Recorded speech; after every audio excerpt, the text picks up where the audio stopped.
मैं एक छोटे से मिट्टी के घर में सख्त लकड़ी के बिस्तर पर जागा। मुझे आखिरी बात यही याद थी कि रात के 3 बजे मैं अपना स्कूटर चला रहा था, तभी एक ट्रक ने मुझे टक्कर मार दी। अपनी पिछली जिंदगी में मैं एक अनाथ था। मैं 3-3 नौकरियां करता था, सिर्फ इसलिए कि अपनी गर्लफ्रेंड की माँ द्वारा मांगा गया दहेज 3 लाख युआन जमा कर सकूं। लेकिन अब मैं एक दूसरी दुनिया में था, जो बिल्कुल प्राचीन समय जैसी लग रही थी। मैं एक गरीब किसान बन चुका था, जिसका नाम भी जियांग युवेई था। न माँ बाप, न पैसा, न पत्नी, बिल्कुल पहले जैसा। लेकिन इससे भी बुरा यह था कि यहाँ युद्ध चल रहा था और हर इंसान को सिर पर टैक्स देना पड़ता था। अगर मैं आधे महीने के अंदर टैक्स नहीं चुका पाया तो वे मुझे शहर की दीवारें बनवाने भेज देते, और वहां से आज तक कोई जिंदा लौटकर नहीं आया था। तभी गांव का मुखिया बूढ़ा वांग लोगों की भीड़ के साथ मेरे घर आ पहुंचा। उसने बताया कि सरकार आबादी बढ़ाना चाहती है, इसीलिए 7 औरतों को हमारे गांव भेजा गया है। हर आदमी को एक पत्नी लेनी थी, लेकिन कोई भी अतिरिक्त पेट पालना नहीं चाहता था और न ही ज्यादा टैक्स भरना चाहता था। इसीलिए उन्होंने फैसला किया कि उन 7 औरतों को मैं ही अपने घर ले जाऊं। मेरा दोस्त डॉन मुझे समझाने लगा। उसने कहा कि मैं तो मुश्किल से खुद का पेट भर पाता हूं, और अगर 7 लोग और आ गए तो 7 और पेट भरने पड़ेंगे, और 7 लोगों का मतलब था 7 गुना टैक्स। लेकिन बूढ़े वांग ने मुझे एक लालच दिया। उसने कहा, अगर मैं मान जाऊं तो गांव का हर घर मुझे चावल की एक बोरी देगा, कुल मिलाकर 30 बोरियां चावल। साथ ही उन्होंने यह भी वादा किया कि मेरा घर ठीक करवाएंगे और खेत के काम में भी मदद करेंगे। मैंने बाहर से ऐसा दिखाया जैसे मैं सोच रहा हूं, लेकिन अंदर ही अंदर मेरी खुशी का ठिकाना नहीं था। अपनी पिछली जिंदगी में मैं एक पत्नी के लिए पैसे जुटाते जुटाते लगभग मर ही गया था, और अब यहाँ 7-7 पत्नियां खुद चलकर मेरे घर आ रही थीं, ऊपर से चावल भी मुफ्त में। जब सरकारी लोग उन औरतों और चावल की बोरियां छोड़कर चले गए तो मैंने उनकी तरफ देखा। वे सब बहुत छोटी उम्र की थीं। सबसे छोटी शायद 7 या 8 साल की होगी, और सबसे बड़ी करीब 17 साल की। उनके चेहरे मिट्टी से सने हुए थे, कपड़े फटे हुए थे, और आंखों में सिर्फ डर भरा हुआ था। वे सब मेरे सामने घुटनों के बल बैठ गईं। रहने की भीख मांगते हुए वे बताने लगीं कि वे क्या क्या कर सकती हैं। खाना बनाना, सिलाई करना, खेती करना, पानी लाना। उन्हें देखकर मेरा दिल भर आया। मैं अच्छी तरह जानता था कि संघर्ष क्या होता है। मैंने उनसे कहा, खड़ी हो जाओ, यहाँ किसी को घुटनों पर बैठने की जरूरत नहीं है। अब हम एक परिवार हैं। फिर मैंने कहा, चलो चावल पकाते हैं। ये सुनकर वे हैरान रह गईं कि मैं उनके साथ खाना बांटने को तैयार था। मुझे पता था कि 8 लोगों के लिए यह चावल ज्यादा दिन नहीं चलेगा, लेकिन मुझे इसकी चिंता नहीं थी। अपनी पिछली जिंदगी में मैंने फिजिक्स की पढ़ाई की थी। घर में पड़ा एक पुराना धनुष मुझे मिला। मैंने कुछ पुलियों की मदद से उसे बदलकर एक साधारण कंपाउंड बो बना दिया। मैंने उन औरतों से कहा कि वे जलाने के लिए लकड़ियां इकट्ठा करें, और मैं पहाड़ों में शिकार करने जा रहा हूं। जब मैं बाहर निकला तो मुझे महसूस हुआ कि वे सब मेरे इस अजीब नए धनुष को हैरानी से देख रही थीं। मुझे तब नहीं पता था कि उन औरतों के अपने भी कई राज्य थे। सबसे बड़ी लड़की ने अपनी आस्तीन में एक छोटा सा चाकू छुपा रखा था, और वे आपस में धीरे धीरे भागने की बातें भी कर रही थीं। लेकिन उस वक्त मुझे इन बातों से कोई फर्क नहीं पड़ता था। मुझे खाना ढूंढना था, और इतने सारे लोगों का पेट भरना था। 2 जन्मों में पहली बार मुझे लग रहा था कि किस्मत सच में मेरा साथ दे रही है। उस सुबह मैं अपने हाथों से बनाए हुए कंपाउंड बो के साथ जल्दी ही पहाड़ों की तरफ निकल पड़ा। रास्ते में मेरी मुलाकात बूढ़े वू और उसके शिकारी साथियों से हुई। वे सब मुझे देखकर हंसने लगे। उनमें से एक बोला, तू तो आज तक एक तीतर भी नहीं पकड़ पाया, 7 बीवियों का पेट कैसे भरेगा? बूढ़ा वो हंसते हुए बोला, शिकार करना आसान नहीं है, तू खाली हाथ ही वापस आएगा। मैं बस मुस्कुराया और बिना कुछ कहे आगे बढ़ गया। पहाड़ के आधे रास्ते पर पहुंचकर मैंने अपने धनुष को परखा। वह शानदार चल रहा था। पुलियां बिल्कुल सही काम कर रही थीं। तभी मेरी नजर घास में बैठे एक मोटे खरगोश पर पड़ी। मैंने धनुष खींचा, निशाना साधा और तीर छोड़ दिया। तीर सीधा खरगोश को जा लगा, सीधे उसकी गर्दन में लगा। यह मेरा पहला असली शिकार था। मैं इतना खुश हुआ कि लगभग चिल्ला ही पड़ा। दोपहर तक मैंने 5 खरगोश पकड़ लिए थे, जो 2-3 दिनों के लिए काफी थे।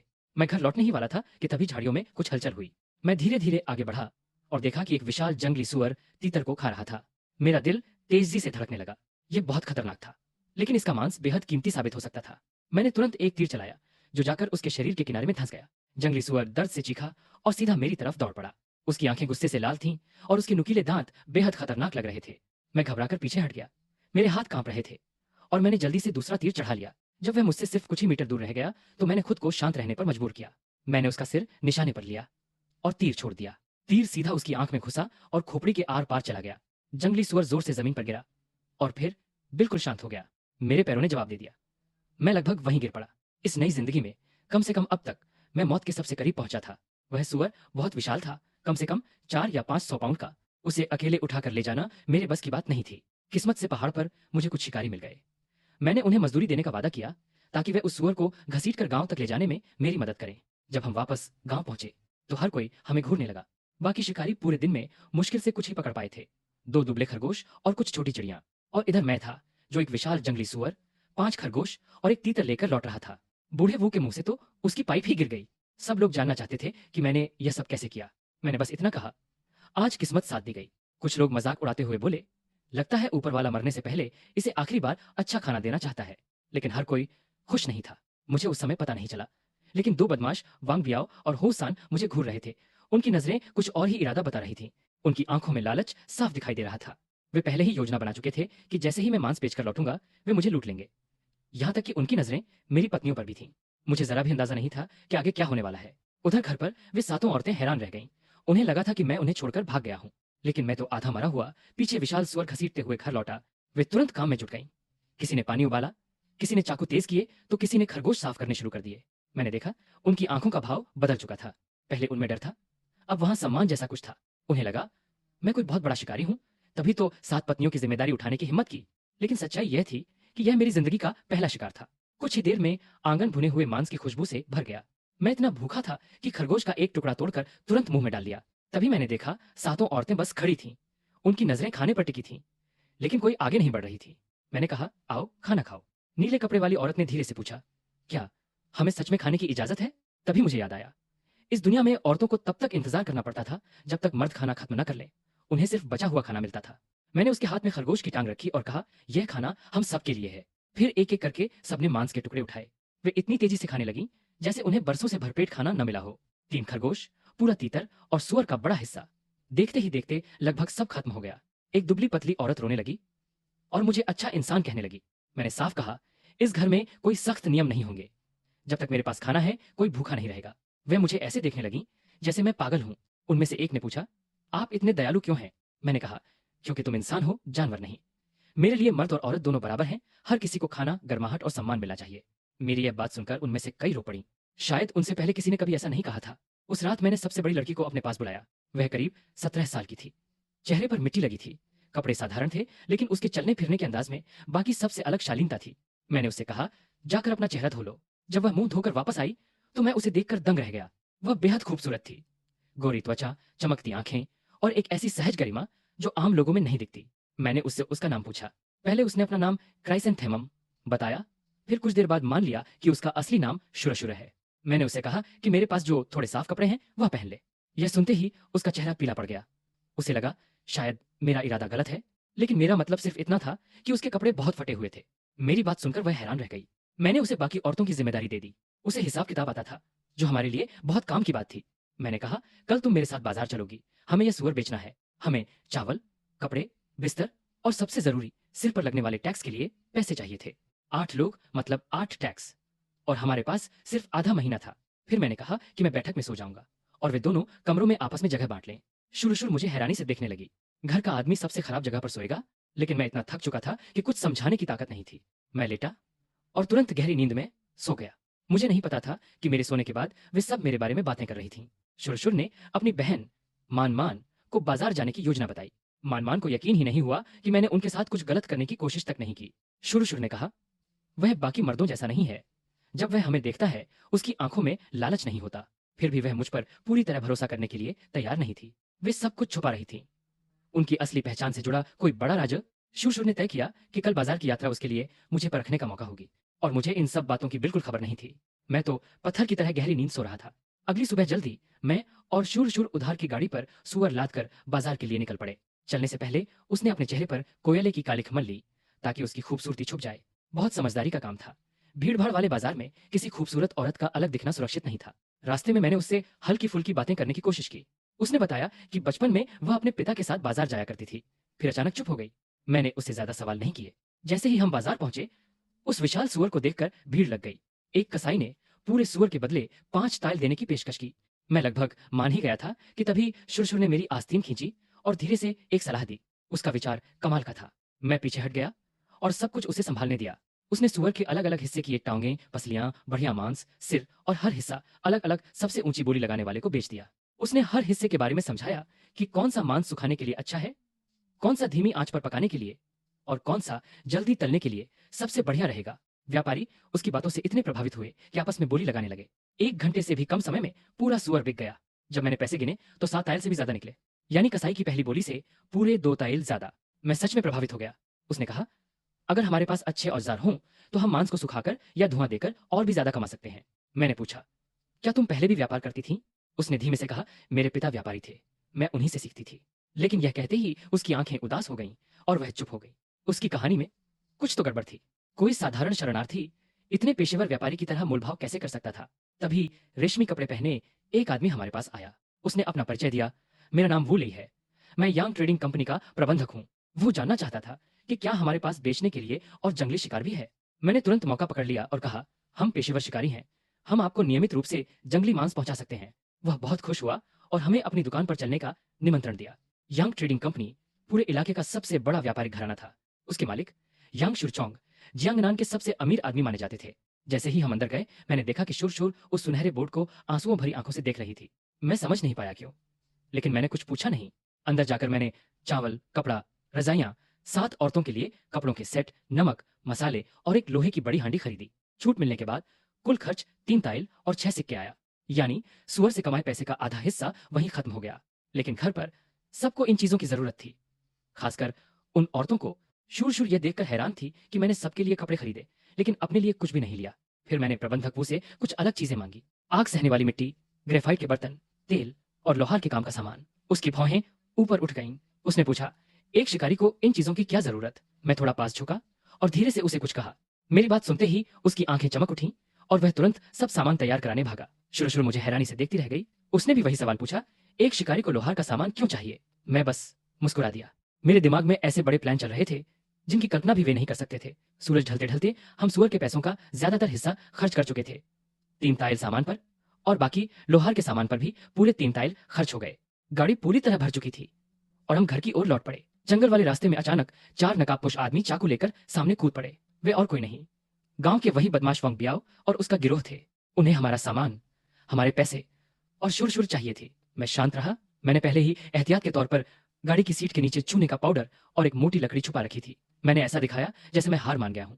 मैंने तो यहां तक कहा, शुर गाड़ी से नीचे उतर जाओ। उसने मेरी तरफ ऐसी टूटी हुई नजरों से देखा जैसे मैंने उसे बेच दिया हो। जैसे ही वांग बियाओ उसे पकड़ने बढ़ा, मैंने सीधा उनके चेहरों पर चूने का पाउडर फेंक दिया। वे दर्द से चीखने लगे और अपनी आंखें मलने लगे। मैंने लकड़ी उठाई और उन पर टूट पड़ा। हर वार के साथ मैं कह रहा था, मेरे लोगों को हाथ लगाने की हिम्मत मत करना। मैंने उनके नकाब खींचकर उतार दिए। वांग बियाओ और होसान, जैसा मैंने सोचा था, मैंने उनके पैसे भी छीन लिए। 2 ताइल चांदी और कुछ तांबे के सिक्के। मैंने कहा, इसे अपनी जान बचने की कीमत समझो। फिर मैंने लकड़ी को पत्थर पर मारकर तोड़ दिया ताकि उन्हें मेरी ताकत समझ आ जाए। इसके बाद उन्हें जंगल की तरफ लात मारकर भगा दिया। वे चीखते हुए बदला लेने की धमकी देकर भाग गए। लेकिन जब मैं वापस मुड़ा, शुर ने मुझ पर चाकू तान दिया। वह कांप रही थी।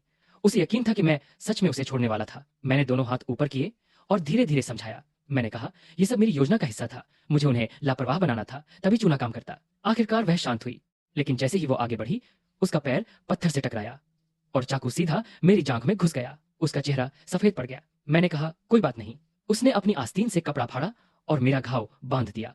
मैं अंदर ही अंदर हंस पड़ा। डाकू मुझे चोट नहीं पहुंचा पाए, लेकिन मेरी अपनी पत्नी ने पहुंचा दी। जब हम घर पहुंचे, बाकी 6 औरतें नए कपड़े, रजाइयां, चावल और सब्जियां देखकर खुशी से बाहर दौड़ पड़ी। तीसरी पत्नी चेन ली आनेयू ने मेरी बंधी हुई टांग देखी और मुझे अंदर सहारा देकर ले गई। मैंने सबको कहा कि मैं रास्ते में गिर गया था। शुर हैरान थी कि मैंने उसकी गलती छुपा ली।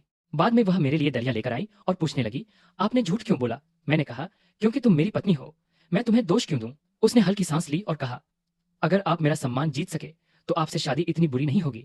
लेकिन मैं समझ सकता था कि उसे अब भी यकीन नहीं था कि एक साधारण गांव वाला कभी ऐसा कर सकता है। मुझे अभी उसकी पूरी कहानी नहीं पता थी, लेकिन उसकी आंखों में साफ लिखा था, वह किसी और दुनिया से आई है। वह जैसे ही थोड़ा संभलेगी, अपनी बहन को लेकर यहाँ से चली जाएगी। वह मुझे अपने झंझटों में नहीं घसीटना चाहती थी। और मुझे यह भी नहीं पता था कि उसी वक्त नदी किनारे वांग बियाओ और उसके आदमी बैठे बदले की योजना बना रहे थे। वे आज रात मेरे घर में घुसकर मेरे परिवार को नुकसान पहुंचाना चाहते थे और सब कुछ जला देना चाहते थे। लेकिन मुझे इन सब बातों की कोई खबर नहीं थी। इस समय मैं बिस्तर पर लेटा था।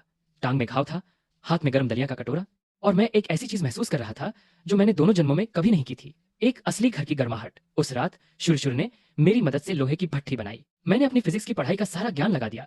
दोहरी दीवारें, घूमती हुई हवा की नलियां और ऐसा धौंकनी तंत्र जो दोनों तरफ हवा फेंकता था। शुर बार बार सवाल पूछ रही थी। उसने ऐसी चीज पहले कभी नहीं देखी थी। सच कहूं तो इस दुनिया में किसी ने नहीं देखी थी। अगली दोपहर जब मैंने भट्ठी खोली तो पिघला हुआ लोहा लाल सुनहरी चमक के साथ बाहर बहने लगा। शुर की आंखें फैल गईं।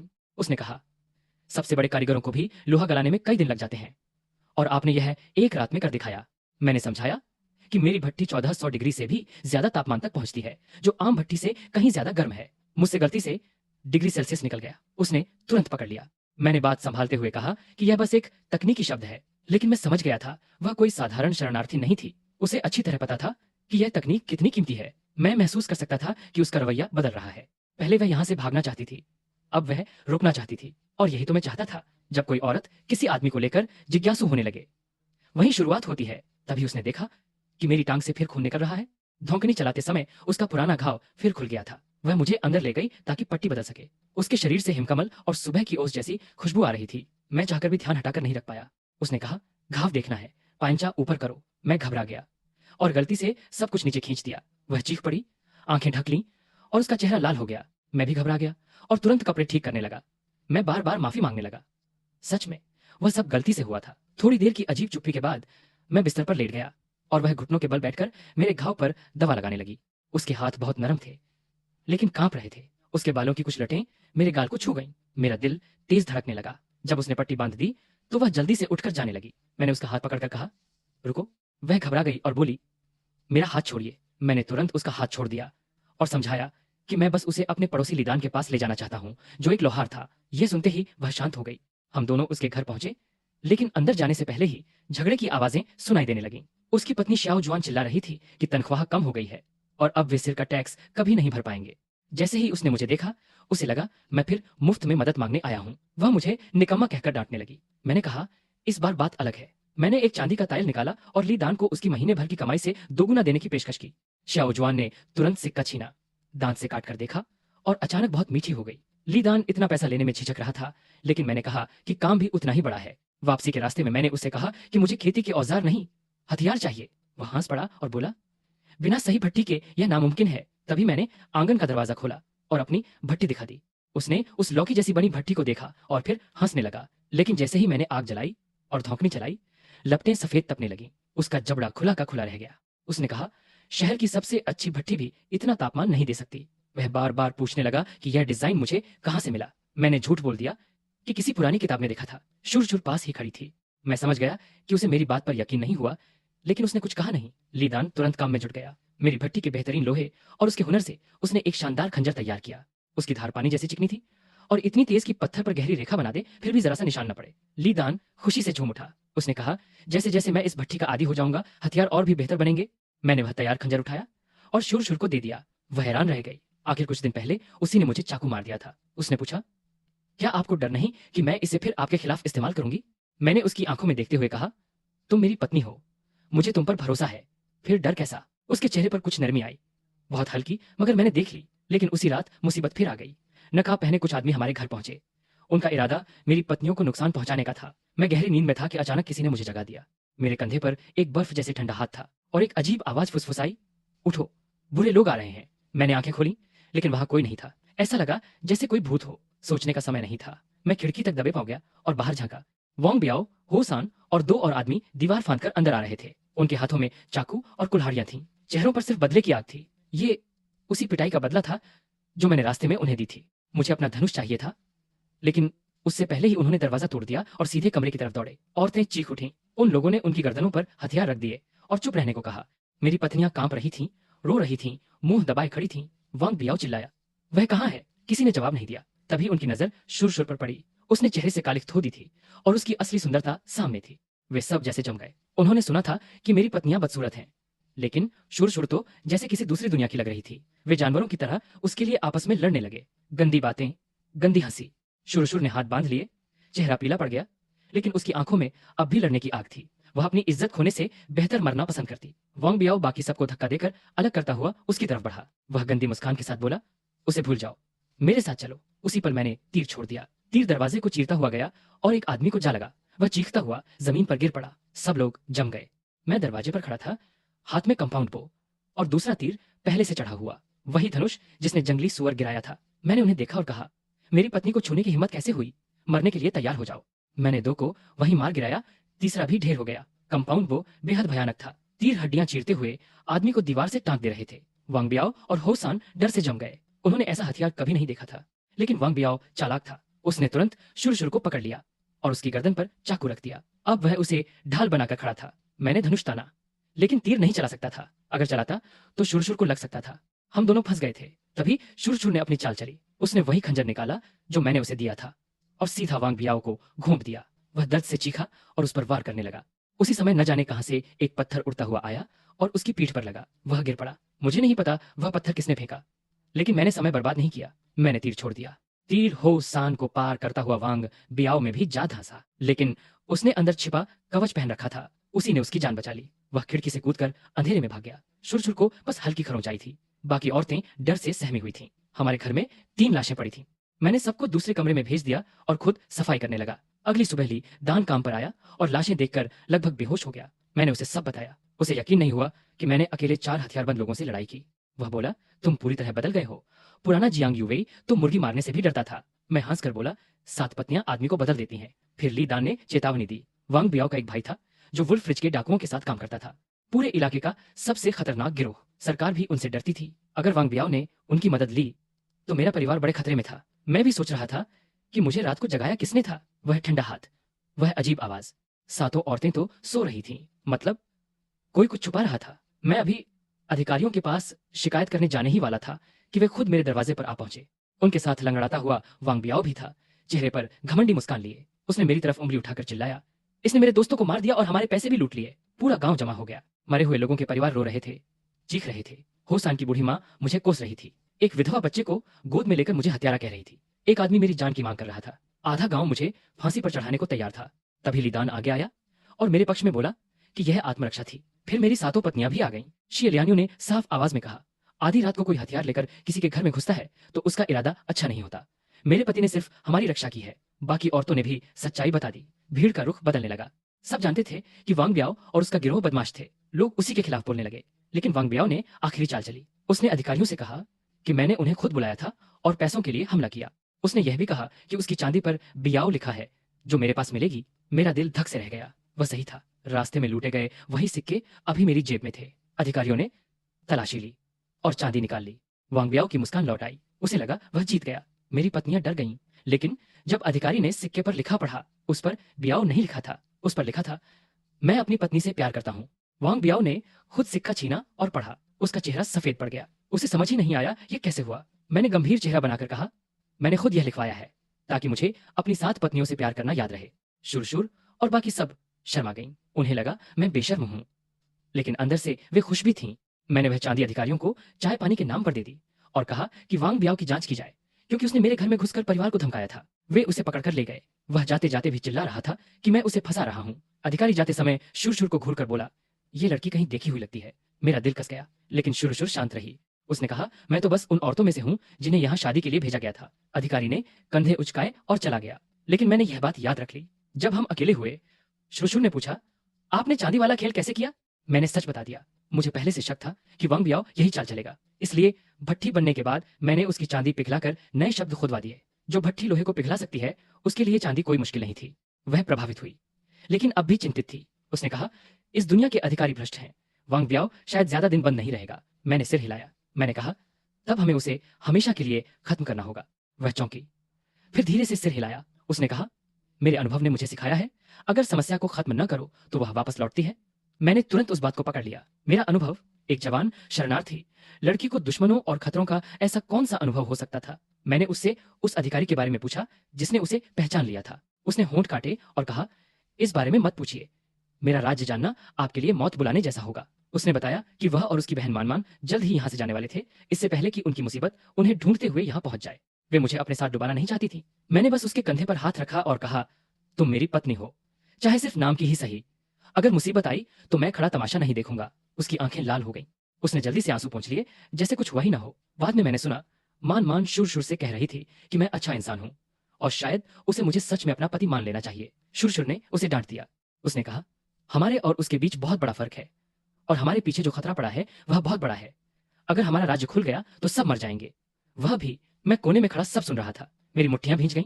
उन्हें लगता था कि मैं उनकी रक्षा नहीं कर सकता। उन्हें लगता था कि मैं बस एक गरीब गांव का शिकारी हूं जिसे उनके दुश्मन पल भर में कुचल देंगे। उसी पल मैंने मन ही मन कसम खाई, मैं उनकी रक्षा करूंगा और एक दिन शुर खुद मुझे पति कहेगी। दिल से मैं 20 से ज्यादा हथियार लेकर यांग ट्रेडिंग कंपनी पहुंचा। चाकू, भाले, तलवारें, सब कुछ। प्रबंधक वू ने हर हथियार को ध्यान से देखा और तारीफ करते नहीं थक रहा था। उसने पूरे माल के 500 चांदी के सिक्के देने की पेशकश की। यह मेरी उम्मीद से कहीं ज्यादा था। मैंने शुर की सलाह मानते हुए उसे धन्यवाद में 10 सिक्के दे दिए ताकि लंबे समय का व्यापारिक रिश्ता बने। वह खुश हुआ और बोला कि वह मुझे और लोहे की खान खरीदने में मदद करेगा। वह मुझे बग्घी में बैठाकर एक खनन क्षेत्र में ले गया। वहां करीब 20 साल का एक अमीर आत्मविश्वासी युवक मिला, जूजिन। जब वो ने बताया कि जंगली सुअर का शिकार मैंने किया था तो जूजिन हंस पड़ा। उसने मेरे दुबले शरीर को देखकर कहा, यह नामुमकिन है।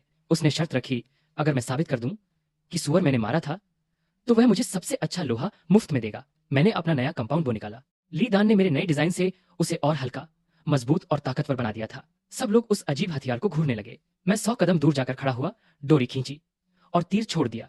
तीर सीधा निशाने को चीरता हुआ गया और उसे 2 हिस्सों में बांट दिया। पूरा मैदान शांत हो गया। फिर जू, जिनका रवैया पूरी तरह बदल गया। जो घमंडी युवक था वह अचानक उत्साहित बच्चे जैसा बन गया।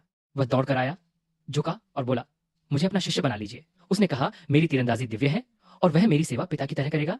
मैं मन ही मन हंसा। सच्चाई यह थी कि कमाल मेरे हुनर का नहीं, धनुष का था। लेकिन यह है, मैं बोल नहीं सकता था। मैंने कहा, सोचूंगा। शिष्य बनाना कोई छोटी बात नहीं थी। हमारे परिवार की तकनीक यूं ही किसी को नहीं दी जा सकती। सम्मान दिखाने के लिए उसने सबसे अच्छे लोहे से भरी गाड़ी मुझे मुफ्त में दे दी। मैं खुश होकर लौटने लगा, लेकिन आधे घंटे बाद मेरा खून ठंडा पड़ गया। रास्ता डाकुओं ने रोक रखा था। वुल्फ रिज गैंग और उनके साथ था वांग ब्याओ। पहाड़ी रास्ते पर 9 आदमी झाड़ियों से बाहर कूद पड़े। अधिकारियों ने उसे छोड़ दिया था। बेकार व्यवस्था। वह वुल्फ रिज गैंग को साथ लाया था। उनका नेता था एक बड़ा दागदार चेहरे वाला आदमी, भाई मोजी। उन्होंने मेरे दुबले शरीर को देखकर ठहाके लगाए। एक बोला, मैं इसे एक उंगली से मार दूंगा। दूसरा बोला, इसे खत्म करके इसकी बीवियों से मिलने चलेंगे। यह सुनते ही मेरा खून खौल उठा। भाई मौजी बोला, खुद ही मर जा, सबका समय बच जाएगा। फिर हंसते हुए बोला, तेरी खूबसूरत बीवी को मैं उठा ले जाऊंगा। मैंने ठंडी आवाज में कहा, जो मेरी औरत को छुएगा मरेगा। लेकिन इस बार मैं तैयार था। पिछले हमले के बाद मुझे अंदाजा था कि वांग ब्याओ वुल्फ रिज गैंग को लाएगा। इसलिए मैंने एक नया हथियार बनाया था, स्लीव एरो। मेरी बाह की आस्तीन में छिपा हुआ दोहरी पुली प्रणाली वाला छोटा कंपाउंड बो। इस दौर की किसी भी चीज से कहीं ज्यादा ताकतवर। पहला डाकू चाकू लेकर मेरी तरफ दौड़ा। मैंने हाथ उठाया और स्लीव एरो चल गया। तीर सीधा उसके सिर में लगा। वह जमीन छूने से पहले ही मर चुका था। बाकी सब एक साथ टूट पड़े। मैंने पास वालों पर स्लीव एरो चलाया, दूर वालों पर कंपाउंड बो। तीर उन्हें आर पार भेद रहे थे। उनके पास कोई कवच नहीं था। एक एक करके सब गिरते गए। कुछ ही पलों में 7 डाकू जमीन पर पड़े थे। भाई मुझे पागल हो गया। वह तलवार लेकर चीखता हुआ मेरी तरफ दौड़ा। मैंने एक तीर उसके शरीर में मारा। फिर यकीन के लिए स्लीव एरो से 3 और वार किए। वह बिना आवाज के गिर पड़ा। अब सिर्फ वांग ब्याओ बचा था। वह जड़ बनकर खड़ा था, अपने लाए हुए लोगों की लाशें घूरता हुआ। उसके चेहरे का सारा रंग उड़ चुका था। मैंने धनुष उठाया और सीधा उस पर तान दिया। वांग ब्याओ घुटनों पर गिर पड़ा। वह रोने लगा, भीख मांगने लगा, मुझे अंकल जियांग कहने लगा और बोला कि वह कुत्ते की तरह मेरी सेवा करेगा। मैंने कहा, भौंको, और उसने बिना झिझक भौंकना शुरू कर दिया। फिर मैंने उससे आखिरी बात कही, कभी मेरी औरत को नुकसान पहुंचाने के बारे में मत सोचना। मैंने खंजर निकाला और उसका सिर काट दिया। जैसे ही सब खत्म हुआ, मेरा पूरा शरीर कांपने लगा, पेट मचल गया और मैं झुककर उल्टियां करने लगा। पिछली जिंदगी में मैंने कभी किसी को चोट तक नहीं पहुंचाई थी और अब मैंने किसी का सिर अपने हाथों से काट दिया था। खून, तड़पता शरीर, सब कुछ बहुत भारी था। मैं तब तक उल्टी करता रहा जब तक कुछ बचा ही नहीं। मैं सोचता रहा, मैं क्या बनता जा रहा हूं? क्या यह दुनिया मुझे बदल रही है या मैं हमेशा से ऐसा था? फिर मैंने तय किया, फर्क नहीं पड़ता, मुझे मजबूत बनना होगा। यही एक रास्ता है जिससे मैं अपने परिवार को सुरक्षित रख सकता हूँ। तभी पीछे से आवाज आई, गुरुजी आप तो कमाल है। मैं झटके से मुड़ा, हाथ स्लीव एरो पर चला गया। वह जूजिन था। वो मेरा पता लेना भूल गया था, इसलिए पीछे पीछे आ गया था। उसने पूरी लड़ाई देख ली थी। यह समस्या थी, अगर खबर फैल गई कि मैंने वुल्फ रिज गैंग को मार दिया तो पूरा गिरोह मेरे परिवार पर टूट पड़ेगा। मैंने साफ पूछा, तुम्हें डर नहीं कि राज रखने के लिए मैं तुम्हें मार दूं? वह शांत रहा। उसने कहा, मुझे भरोसा है कि आप बिना वजह किसी को नहीं मारते। समझदार लड़का। मैंने कहा, चुप्पी की एक ही गारंटी है, तुम मेरे साथी बनो। एक डाकू अभी जिंदा था, बस सांसें चल रही थीं। मैंने जूजिन से कहा, इसे खत्म करो। उसके हाथ कांप रहे थे, चेहरे पर पसीना था, लेकिन वह समझ गया, अगर वह इसमें शामिल हुआ तो कभी बोल नहीं पाएगा। उसने चाकू निकाला, आंखें बंद की और वार कर दिया। डाकू मर गया। उसके बाद मैंने जूजिन को आधिकारिक रूप से अपना शिष्य बना लिया। वह खुशी से 3 बार झुका। मेरे अपने कारण थे, अब वह चुप रहेगा और उसकी लोहे की खान मेरे हथियारों के काम आएगी। हमने जल्दी से सब साफ किया और निकल गए। लेकिन मुझे क्या पता था, वुल्फ रिज पर उनके सरदार को पहले ही लाशें मिल चुकी थीं।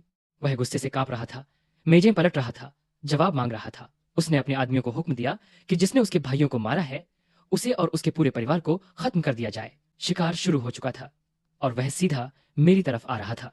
मैंने घर पहुंचकर अपनी पत्नियों के सामने मेज पर 300 से ज्यादा तायल चांदी उड़ेल दी। उनकी आंखें फैल गईं। ये हम 8 का टैक्स भरने के लिए काफी से भी ज्यादा था और बहुत कुछ बच भी जाता। मैंने उन्हें तोहफे भी दिए, बालों की पिने, सुर्खी, रेशमी कपड़ा, कढ़ाई वाले छोटे थैले। वे खुशी से बोल ही नहीं पा रही थी। फिर मैंने कहा कि सब अपना सही परिचय दें।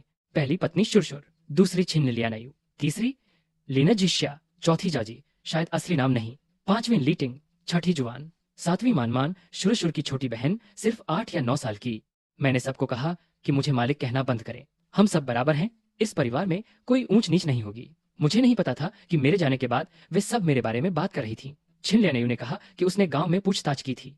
गांव के हर इंसान का एक ही कहना था, पुराना जियांग युवे शांत, निकम्मा और बेकार था। वह खुद का पेट तक नहीं भर सकता था। कोई औरत उससे शादी नहीं करना चाहती थी। तो फिर यह कैसे हो सकता है कि वही आदमी कंपाउंड बो और लोहे की भट्टी बना दे? छिन लियानायु ने शक जताया। उसने कहा, शायद यह असली जियांग युवेई है ही नहीं, कोई और उसकी जगह आ गया है।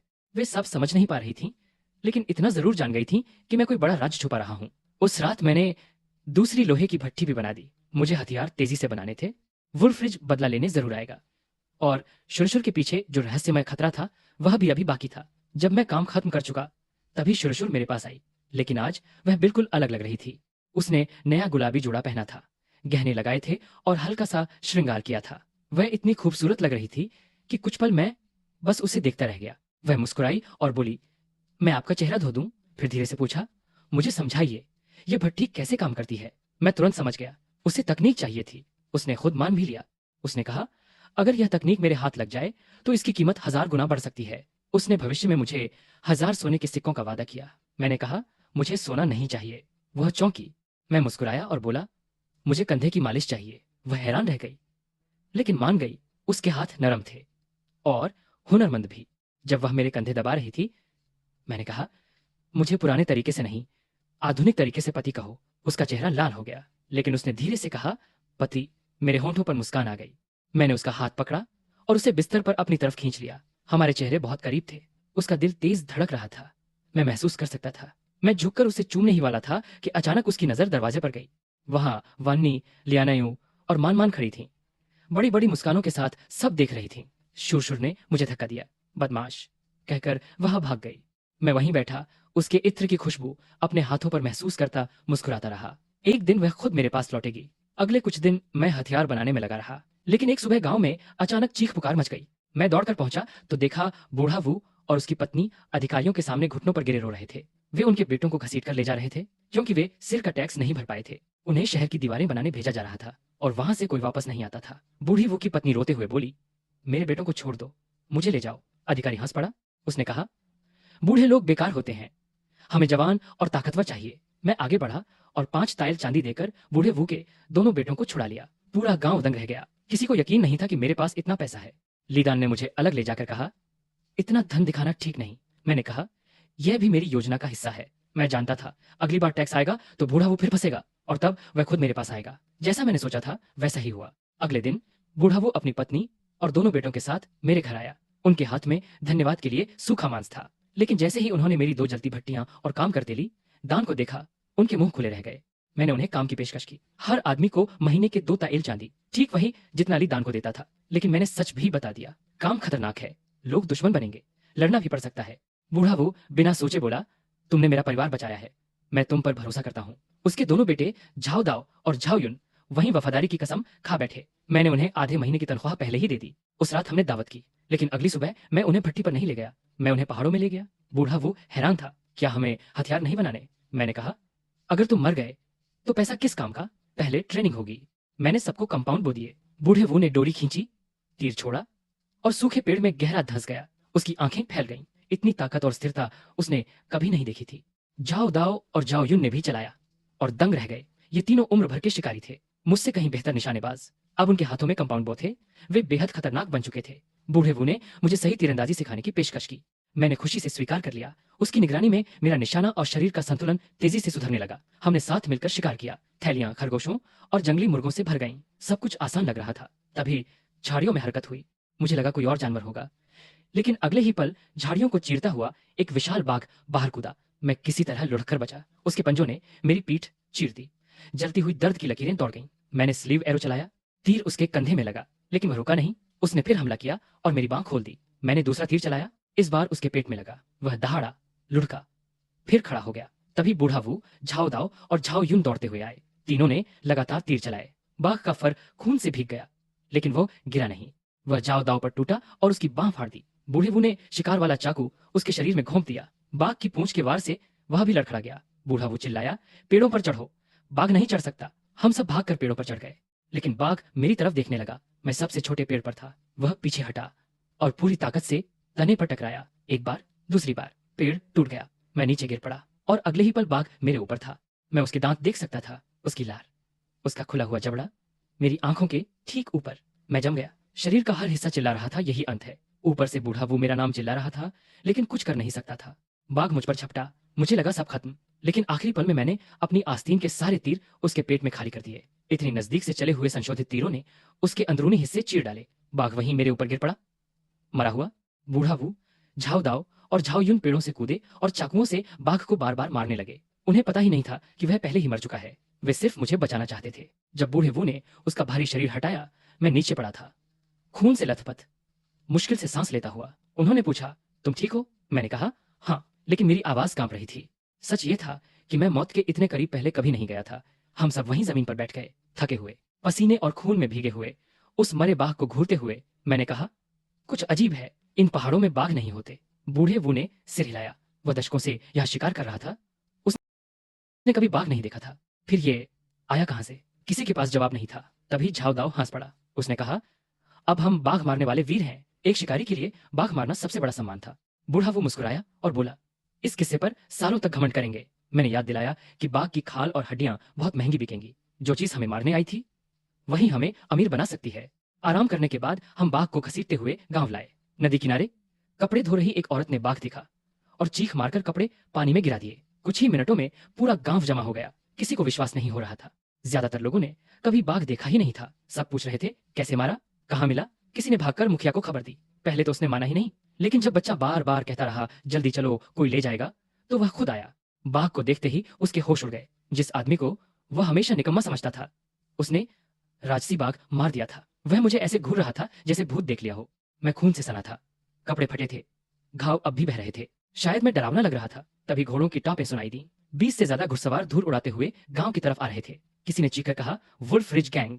पूरा गांव चुप हो गया। लोग डर से जम गए। उनका नेता काले घोड़े पर बैठा था, चेहरे पर बड़ा सा निशान था। उसने पूछा, वांग बियाओ कहाँ है? मुखिया सवाल टालना चाहता था, लेकिन उसकी नजर सीधी मुझ पर चली गई। बाकी सबने भी मेरी तरफ देख लिया। अब छुपने का कोई रास्ता नहीं था। मैं आगे बढ़ा और कहा, उससे मेरा झगड़ा हुआ था। मैंने अधिकारियों में शिकायत की थी। उसने मुझे ऊपर से नीचे तक देखा। खून, घाव, मरा हुआ बाघ, सब कुछ। मैं समझ गया वह सोच रहा है। उसने पूछा, बाघ तुमने मारा? मैंने कहा, हाँ। फिर उसने पूछा, वांग बियाओ और उसके लोगों को किसने मारा, जानते हो? मैंने कहा, नहीं। उसने इनाम की घोषणा की और अपने लोगों के साथ चला गया। लेकिन मैंने महसूस किया उसके शांत शब्दों के पीछे छुपा हुआ हत्या का इरादा। उसे मुझ पर शक था। बस वह अभी ऐसे आदमी से नहीं लड़ना चाहता था जो बाघ मार सकता हो। जाते जाते उसके आदमी कह रहे थे, फर्क नहीं पड़ता, अगली बार लौटेंगे। वे ज्यादा लोगों के साथ आने वाले थे, मुझे कुचलने के लिए। मैंने बूढ़े वू, झाओ दाओ, झाओ युन और ली दान को घर के अंदर बुलाया। दरवाजा बंद कर दिया। औरतें बाहर पहरा देने लगीं। मैंने सब सच बता दिया। वांग बियाओ और वुल्फ्रिज वालों ने रास्ते में मुझ पर हमला किया था और मैंने सबको मार दिया। कमरे में सन्नाटा छा गया। बूढ़े वू की आंखें फैल गईं। उसने कहा, तुमने वुल्फ्रिज के डाकुओं को मार दिया? सब समझ गए कि इसका मतलब क्या है। इलाके का सबसे खतरनाक गिरोह अब मेरे पीछे था और अब उनके पीछे भी। मुझे डर की उम्मीद थी, लेकिन बूढ़ा वो बोला, वे कमीने यही डिजर्व करते थे। झाओ दाओ और झाओ युन मुझे नायक की तरह देख रहे थे। सबने मेरा साथ दिया, लेकिन साथ काफी नहीं था। हमें तैयारी करनी थी। मैंने कहा, अब बिक्री के लिए हथियार नहीं बनेंगे, अब हम खुद को हथियार देंगे। मैंने डिजाइन बनाए, सबके सामने नक्शे खोले और फिर पूरी रात काम शुरू हुआ। दोनों भट्टियां धधक रही थीं। ली दान पिघला लोहा सांचे में डाल रहा था। झाओ दाओ और झाओ युन औजार पकड़ाते जा रहे थे। बूढ़ा वो सामान तैयार कर रहा था। किसी ने शिकायत नहीं की। अगले दिन तक हमारे पास नया कवच, तलवारें और लंबे चाकू तैयार थे। मैंने बूढ़े वू को कवच पहनाया और तलवार से उस पर वार किया। चिंगारियां उड़ी, लेकिन सिर्फ हल्की सी खरोंच आई। झाओ दाओ ने तलवार से पत्थर पर वार किया। पत्थर 2 टुकड़ों में बढ़ गया। धार पर खरोंच तक नहीं आई। सब दंग रह गए। शुर भी। उसने महंगी और मशहूर तलवारें देखी थीं, लेकिन ऐसी नहीं जिन्हें इतनी तेजी से बनाया जा सके। तभी मैंने अगली चीज दिखाई। मैंने अपनी असली ताकत सबको दिखाई। Repeating crossbow. इस दौर में हर क्रॉसबो एक तीर चलाने के बाद दोबारा लोड करना पड़ता था, लेकिन मेरा हथियार अलग था। इसमें एक साथ 20 तीर लग सकते थे और सिर्फ ट्रिगर दबाते ही लगातार बरस सकते थे। जाओ दाओ ने 2 मोटी लोहे की चादरों से ढका हुआ एक पुतला खड़ा किया और उसे हिलाने लगा। मैंने निशाना साधा, ट्रिगर दबाया और अगले ही पल तीरों की बारिश शुरू हो गई। एक के बाद एक तीर लोहे की दोनों चादरों को चीरते हुए आर पार निकल गए। ओल्ड वू का जबड़ा खुला का खुला रह गया। जाओ यून बोला, ये हथियार तो पूरा युद्ध बदल सकता है। शूशुए बस मुझे देखती रह गई। उसे यकीन ही नहीं हो रहा था कि कोई ऐसा हथियार बना सकता है। मैंने हमेशा की तरह झूठ बोला। एक पुरानी किताब में डिजाइन मिला था। शूशुए ने आंखें घुमा दी। उसे पता था मैं झूठ बोल रहा हूं, लेकिन उसने कुछ नहीं कहा। किन लियांग्यू ने गंभीर आवाज में कहा, अगर किसी ताकतवर आदमी को इसके बारे में पता चल गया तो वो या तो ये हथियार छीन लेगा या इसे बनाने वाले को खत्म कर देगा। मैंने सिर हिलाया। यह हमारी सबसे बड़ी गुप्त ताकत है, इसे सिर्फ आखिरी समय पर ही इस्तेमाल करेंगे। तभी ओल्डू ने पूछा, इसका नाम क्या रखोगे? मैंने बिना सोचे बोल दिया, लगातार चलने वाला बड़ा बेवकूफ क्रॉसबो। सब लोग मुझे घूरने लगे। शूशुए ने माथा पकड़ लिया। ये नाम बहुत बेकार है, इसका नाम होगा दिव्य मशीन क्रॉसबो। मैंने खांसते हुए कहा, हाँ वही ठीक है। उसके चेहरे पर हल्की मुस्कान आई और मुझे अच्छा लगा कि अब वो मेरी बातों में दिलचस्पी लेने लगी थी। उधर महिलाएं बाघ की लाश साफ कर रही थीं। तभी उसके पेट से कुछ निकला, एक सोने का बैज, लेकिन वो कोई साधारण बैज नहीं था। उस पर निशान था हुआई के राजा का। पूरा इलाका जानता था कि हुआई का राजा बहुत बड़ा सरदार था। उसके पास 8 लाख सैनिक थे और वो खुद शाही दरबार को चुनौती दे सकता था। देश पहले ही टूटने की कगार पर था। बाहर दुश्मन, अंदर बगावत, ऊपर से टैक्स और भ्रष्ट अधिकारी। शूशुए और किन लियांग्यू तुरंत मेरे पास दौड़ कर आईं जब मैं ओल्ड वू से तलवार चलाना सीख रहा था। ओल्ड वू मुझे स्टांस, कदमों की चाल और कमर से ताकत निकालना सिखा रहा था। मैं अभी भी कच्चा था, लेकिन तेजी से सीख रहा था। उसने एक और नाम लिया, तियानतोंग, शहर का पूर्व सैनिक अधिकारी जो असली मार्शल आर्ट जानता था, मगर बहुत गुस्सैल था और किसी को आसानी से नहीं सिखाता था। तभी शूशुए ने मुझे बैज दिखाया। मैंने दांत से काटकर देखा, असली सोना था। पहले तो मैं खुश हुआ कि खजाना मिल गया, लेकिन दोनों के चेहरे गंभीर थे। शूशुए बोली, ये हुआई के राजा का बैज है। मेरी खुशी तुरंत गायब हो गई। एक बाघ किसी राजा का बैज निगलकर यहाँ कैसे आ गया? और इस पहाड़ में बाघ आया ही क्यों, जहां कभी बाघ होते नहीं थे? मैंने दोनों को देखा। उन्हें मुझसे कहीं ज्यादा पता था। किन लियांग्यू ने धीरे से कहा, बहन अब सच बता दो। शूशुए ने गहरी सांस ली और सच बताया। हुआई का राजा कई सालों से विद्रोह की तैयारी कर रहा था। उसने इतना खजाना जमा किया था कि वो पूरे राज्य के खजाने से भी बड़ा था। जब दरबार को इसकी खबर लगी तो सब उस खजाने के पीछे पड़ गए। खजाने की जगह छुपाने के लिए राजा के लोगों ने 4 सोने के बैज अलग अलग जानवरों के पेट में छुपाए और उन्हें देश भर में छोड़ दिया। जिस बाघ को मैंने मारा, उसके अंदर उन्हीं में से एक बैज था। अब सब समझ आ गया, बाघ यहां क्यों आया और यह बैज उसके पेट में कैसे पहुंचा। शूशुए ने मेरी आंखों में देखकर कहा, अगर किसी को पता चला कि यह बैज तुम्हारे पास है तो राजा भी आएगा और दरबार भी। हम सब मारे जाएंगे, शायद पूरा गांव खत्म कर दिया जाएगा। मैंने तुरंत कहा, इसे छुपा दो और जिसने भी देखा है सबको चुप रहने को कहो। अब मेरा शक और गहरा हो गया था। पहले शूशुए का व्यापारिक ज्ञान, अब किन लियांग्यू की राजनीति की समझ। ये औरतें आखिर थीं कौन? उस दोपहर में जाओ यूं और जाओ दाओ हथियार बेचने शहर निकले, लेकिन शहर के दरवाजे पर सिपाही हर आने जाने वाले की तलाशी ले रहे थे। एक बूढ़े आदमी ने बताया, कोई बड़ा अधिकारी आया है, किसी खास आदमी की तलाश में। पूरा शहर बंद था। उधर जिला कार्यालय में गवर्नर मजिस्ट्रेट पर दबाव डाल रहा था। वो 2 बहनों को ढूंढ रहा था, यांग शिगाई और उसकी छोटी बहन। एक सिपाही वुजियान को अचानक याद आया कि उसने डोंगपो गांव में ऐसी लड़की देखी थी। चेहरा काला था, लेकिन शक्ल मिलती थी। मजिस्ट्रेट ने तुरंत आदेश दिया, 20 गार्ड लेकर गांव को घेर लो। और मैं उस समय गांव में था ही नहीं। जब मैं हथियार बेचकर वापस लौटा तो ढोल और नगाड़ों की आवाज सुनाई दी। गांव को घेर लिया गया था। सबको बाहर जमा होने का आदेश दिया गया। शूशुए और मनमन डर से कांप रही थीं। भागने का कोई रास्ता नहीं था। शूशुए का चेहरा अब भी कालिक से ढका था। उसे उम्मीद थी कि पहचान नहीं पाएंगे। सिपाही एक एक कर सबके चेहरे पोस्टर से मिला रहे थे। जब शूशुए की बारी आई, वो लगभग बच गई थी, लेकिन तभी एक अधिकारी रुक गया। उसने तलवार निकालकर कहा, चेहरा धो। कोई रास्ता नहीं था। शूशुए घुटनों पर बैठी, पानी से चेहरा धोया और जब खड़ी हुई पूरा गांव स्तब्ध रह गया। दूध जैसी सफेद त्वचा, चमकती आंखें, परफेक्ट चेहरा। गांव वालों की सांसें थम गईं। जो लोग उसे चावल के बदले छोड़ चुके थे अब पछतावे में सिर पीट रहे थे। अधिकारी चिल्लाया, तुम यांग शिगाई हो? तो यही उसका असली नाम था, शूशुए नहीं, यांग शिगाई। उसने तुरंत सैनिकों को घेरने का आदेश दिया। उसकी बहन और उससे जुड़े हर इंसान को गिरफ्तार करना था। गांव वाले तुरंत पलट गए, उसे कोसने लगे, खुद को बचाने की भीख मांगने लगे। अधिकारी हथकड़ी लेकर आगे बढ़ा, तभी मेरी आवाज गूंजी, देखता हूं मेरी पत्नी को छूने की हिम्मत कौन करता है। मैं अपने कंपाउंड बो के साथ सामने खड़ा था। मेरे पीछे ओल्ड वू, जाओ यूं, जाओ दाओ और लीदान थे, सब हमारे नए हथियारों और कवच में तैयार। सिपाही हंस पड़े। 5 आदमी बनाम 20। एक अधिकारी ने मुझे कचरा कहा। मैंने एक पल भी नहीं गंवाया, तलवार निकाली और उसका सिर धड़ से अलग कर दिया।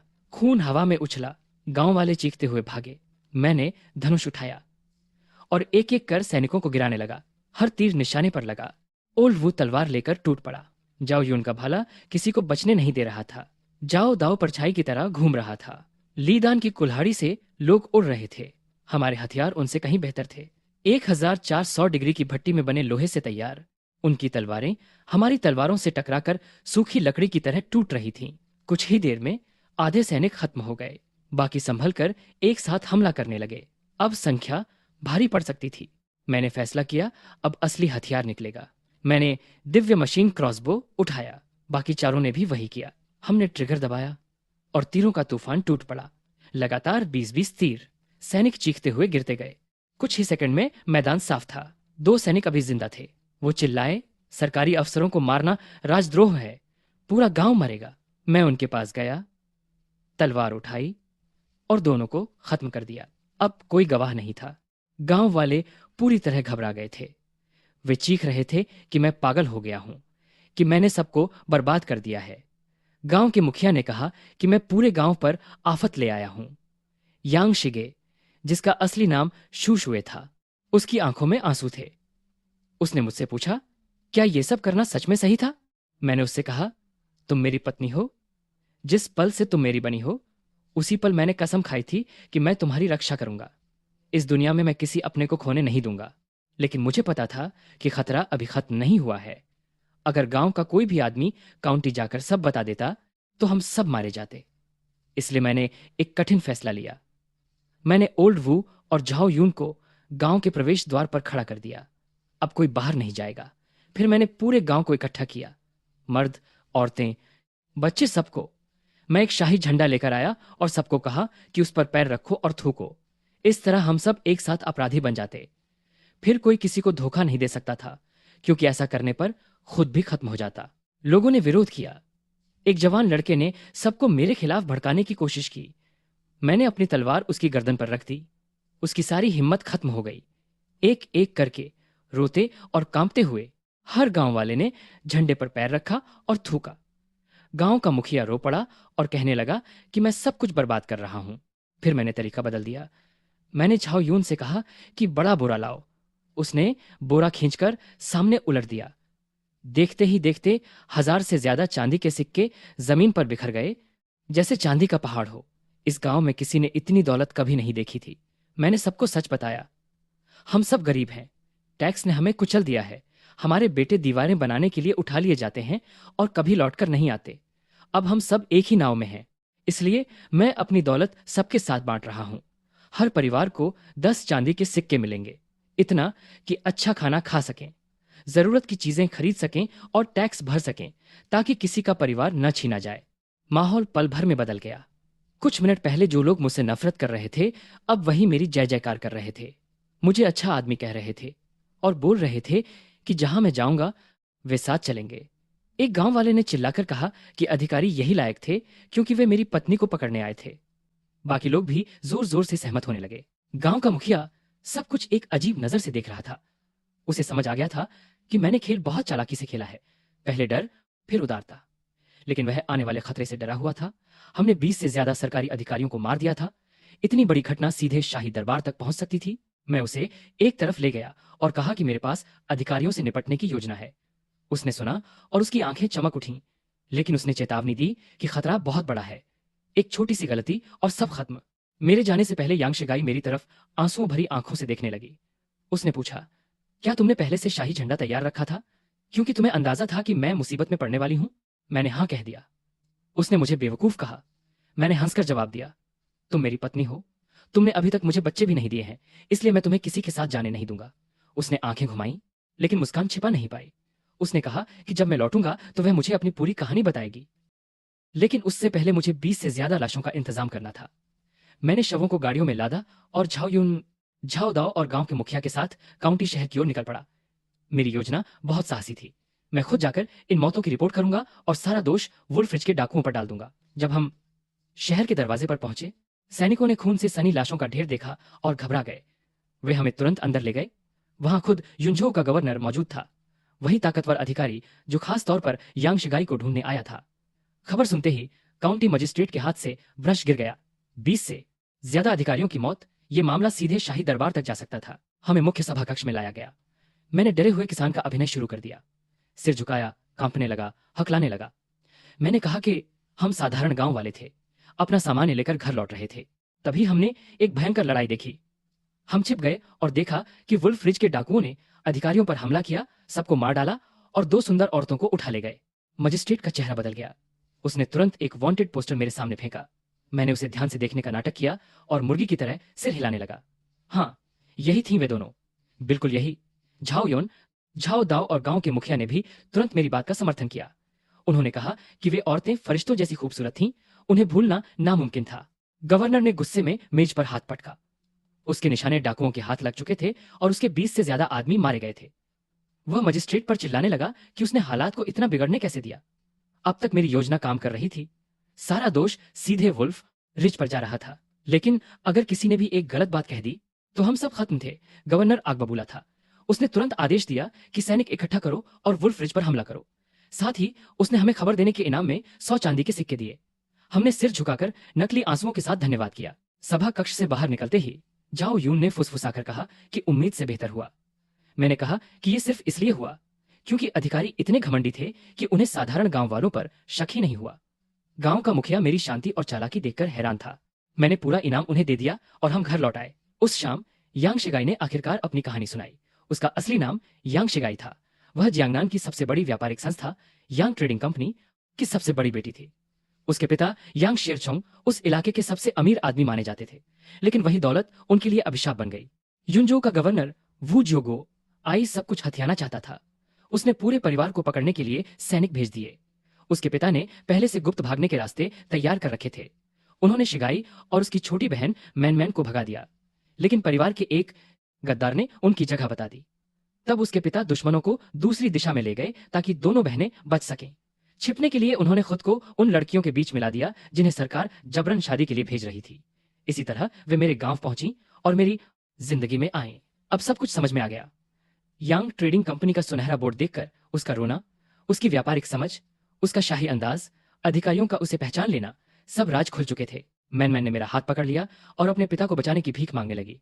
मैंने वादा किया कि मैं चुपचाप नहीं बैठूंगा, लेकिन मैंने उन्हें चेतावनी दी कि वो जियोगोआई बहुत खतरनाक आदमी है और उनके पिता की हालत गंभीर हो सकती है। शिगाई ने बताया कि वो जुगोआई अभी उसके पिता को मार नहीं सकता, क्योंकि यांग परिवार की ज्यादातर संपत्ति गोल्ड एंड सिल्वर बैंक में रखी हुई थी, जो पूरे देश की सबसे शक्तिशाली वित्तीय संस्था थी और शाही दरबार के संरक्षण में चलती थी।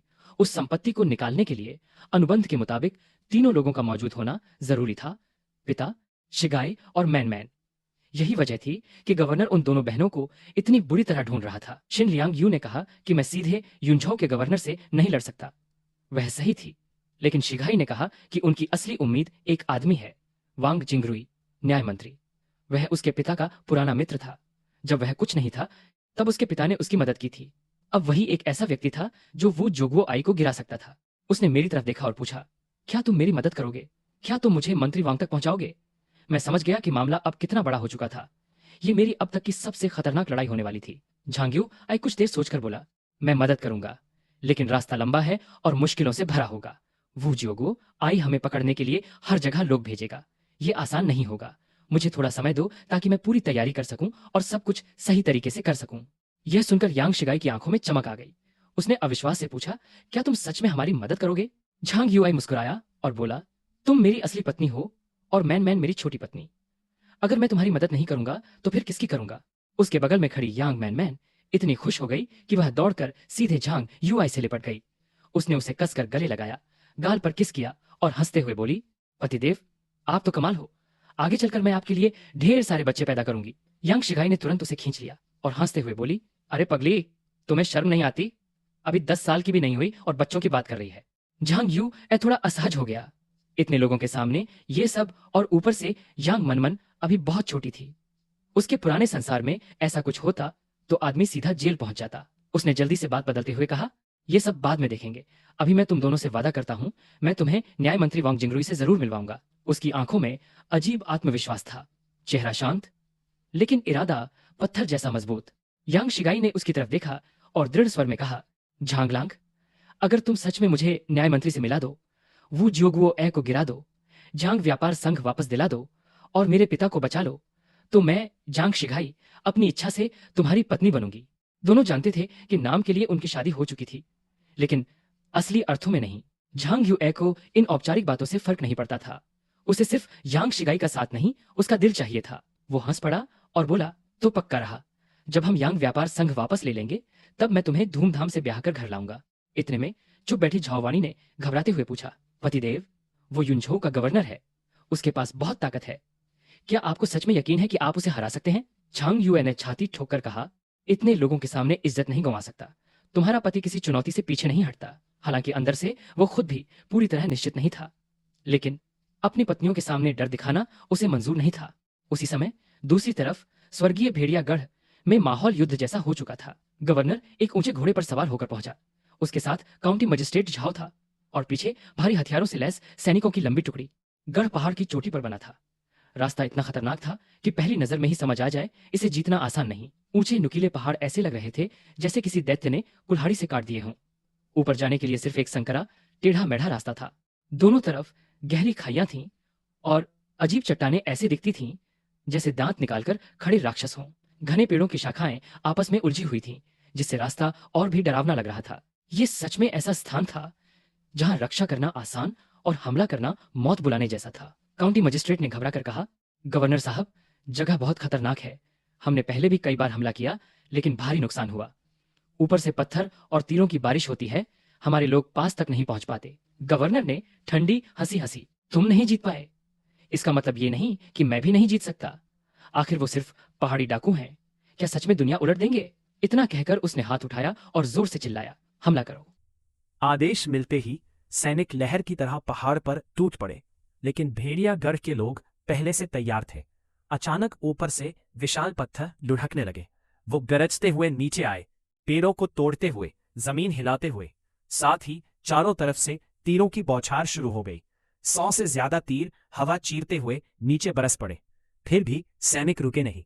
एक जवान आधे रास्ते तक पहुंचा ही था कि चक्की के पाट जितना बड़ा पत्थर उसकी तरफ लुढ़का। उसने बचने की कोशिश की, लेकिन पत्थर उसकी टांग छू गया। हड्डी टूटने की आवाज आई। वो चीखते हुए नीचे गिर पड़ा। खून जमीन पर फैल गया, लेकिन उसके साथ ही बिना रुके आगे बढ़ते रहे। आखिरकार कुछ सैनिक गढ़ के मुख्य द्वार तक पहुंच गए। तभी ऊपर से खौलता हुआ तेल फेंका गया। एक सैनिक बच नहीं पाया। तेल उसके चेहरे पर गिरा, उसकी चमड़ी जलने लगी। वो दर्द से चीख उठा और हाथ से तलवार छूटते छूटते बची। मैंने इस बारे में सोचा और उनसे कहा, मैं मदद करने के लिए तैयार हूं, लेकिन यह रास्ता लंबा और खतरनाक होगा। वुजू गुवे निश्चित रूप से हमारे पीछे अपने लोगों को भेजेगा। मुझे तैयारी के लिए थोड़ा समय दो ताकि सब कुछ सही ढंग से हो सके। यांग शिगे की आंखें चमक उठी। उसे यकीन ही नहीं हो रहा था। क्या तुम सच में हमारी मदद करोगे? मैं मुस्कुराया। तुम मेरी असली पत्नी हो और मानमान मेरी छोटी पत्नी। मैं और किसकी मदद करूंगा? मानमान तुरंत मुझ पर कूद पड़ी, मुझे कसकर गले लगाया और चूम लिया। पति, आप सबसे अच्छे हैं। मैं आपके साथ बहुत सारे बच्चे चाहती हूं। मुझे अजीब लगा। वह इस तरह की बातों के लिए अभी बहुत छोटी थी और सब लोग हमें देख रहे थे। मेरी पुरानी दुनिया में इस तरह की बातों के लिए किसी को जेल हो जाती। मैंने तुरंत विषय बदल दिया और दोनों से वादा किया कि मैं उन्हें न्याय मंत्री वांग जिंगरुई से मिलवाऊंगा। शिगे ने गंभीरता से मेरी ओर देखा और अपना वादा किया। अगर मैं सच में उसकी मदद कर सका वुजू गुवेई को गिराने में, यांग व्यापार संघ को वापस लेने में और उसके पिता को बचाने में, तो वह मुझसे अपनी इच्छा से सच में शादी करेगी। हम दोनों जानते थे कि अब तक हमारी शादी सिर्फ नाम की थी, लेकिन मुझे इससे कोई फर्क नहीं पड़ता था। मैं उसका दिल चाहता था, सिर्फ उसका नाम नहीं। मैं हंसा और कहा, पक्का सौदा? जब हम जीत जाएंगे तो मैं उसके लिए एक भव्य शादी करूंगा। तभी वाणी, जो अब तक चुप थी, घबराते हुए बोली, पति, वह यिंझो का गवर्नर है। वह बहुत शक्तिशाली है। क्या आपको सच में यकीन है कि आप उसे हरा सकते हैं? मैंने अपने सीने पर हाथ मारा और कहा कि मैं कभी किसी चुनौती से पीछे नहीं हटता। सच कहूं तो मुझे खुद भी पूरा यकीन नहीं था, लेकिन उनके पति होने के नाते मुझे बहादुर बनकर दिखाना था ताकि वे चिंता न करें। जब हम खाना खा रहे थे, हमसे दूर स्वर्गीय भेड़िया दुर्ग में हालात गर्म हो रहे थे। गवर्नर एक ऊंचे घोड़े पर सवार होकर आया। उसके साथ काउंटी मजिस्ट्रेट था और पीछे हथियारबंद सैनिकों की पूरी सेना। उसने दुर्ग की ओर देखा। खड़ी चट्टानें, नुकीले पत्थर, एक संकरा, घुमावदार रास्ता, चारों ओर घना जंगल, हमला करने के लिए एक बुरा सपना। मजिस्ट्रेट ने उसे चेतावनी दी। उसने कहा कि वे पहले भी कोशिश कर चुके हैं और हर बार बुरी तरह हार गए। जो भी ऊपर चढ़ने की कोशिश करता, उस पर पत्थरों और तीरों की बारिश हो जाती। गवर्नर ने बस तिरस्कार से हंस दिया। उसे परवाह नहीं थी कि जगह कितनी कठिन दिखती है। उसके लिए वे बस पहाड़ी डाकू थे। उसने हाथ लहराया और चिल्लाया, आक्रमण करो। सैनिक बाढ़ की तरह पहाड़ पर चढ़ने लगे। डाकू तैयार थे। विशाल चट्टानें लुढ़कते हुए नीचे आईं, पेड़ों को तोड़ती हुई। हर दिशा से तीर चलने लगे, लेकिन सैनिक आगे बढ़ते रहे। एक युवा सैनिक आधे रास्ते तक पहुंच गया। तभी चक्की के पाट जितना बड़ा पत्थर उसके पैर पर आ गिरा। उसकी हड्डी टूट गई। खून बहने लगा, लेकिन उसके साथी नहीं रुके। वे चढ़ते रहे। एक और दल द्वार तक पहुंच गया। उन पर खौलता हुआ तेल डाला गया। एक आदमी के चेहरे पर सीधे गिरा। वो चीखा, लेकिन अपनी जलती हुई त्वचा को पोंछकर आगे बढ़ता रहा। कुछ लोग दीवारों के पास पहुंचे ही थे कि उन पर भाले घोंप दिए गए। एक सैनिक के पेट में सीधा भाला घुस गया। उसने डंडे को पकड़ लिया। उसके मुंह से खून बह रहा था और वह उसे निकालने की कोशिश करने लगा। वह बहुत कमजोर था। वह गिर पड़ा। दुर्ग के अंदर डाकुओं के सरदार अपनी जगहों पर बैठकर यह सब देख रहे थे। दूसरे सरदार ने सैनिकों का मजाक उड़ाया, उन्हें मूर्ख कहा। तीसरे सरदार ने भी सहमति जताई। उन्हें लगता था कि यहां ऊपर कोई उनका कुछ नहीं बिगाड़ सकता। लेकिन वह दागदार चेहरा वाला आदमी, जिससे मैं पहले मिल चुका था, इतना निश्चित नहीं था। उसने पूछा, इतनी बार हारने के बाद भी मजिस्ट्रेट फिर हमला क्यों करेगा? कुछ ठीक नहीं लग रहा था। तभी हालात बदल गए। गवर्नर ने अपने असली सैनिक भेजे, एलिट सैनिक, जिन्हें खास तौर पर यांग बहनों को पकड़ने के लिए लाया गया था। ये साधारण लोग नहीं थे। ये अनुभवी, अच्छी तरह प्रशिक्षित और कुशल अधिकारियों के नेतृत्व में थे। आगे की पंक्ति भारी कवच में ढाल और भाले लेकर दौड़ी। उनके पीछे तीरंदाज खड़े हो गए और किले पर तीरों की बारिश करने लगे। एक तेज सैनिक तेंदुए की तरह गिरते पत्थरों और खौलते तेल के बीच से निकल गया। उसे बाढ़ में एक खाली जगह मिली और वह अंदर कूद गया। उसके भाले ने पहले ही डाकू को गिरा दिया। इससे पहले कि कोई कुछ समझ पाता, खून जमीन पर फैल गया। बाकी डाकू उस पर टूट पड़े, बड़े बड़े हथियार घुमाते हुए। लेकिन वह बहुत माहिर था। वह हर बार रोकता, पलटकर हमला करता और सबको पीछे धकेल देता। तभी तीरंदाजों ने एक साथ तीर चलाए।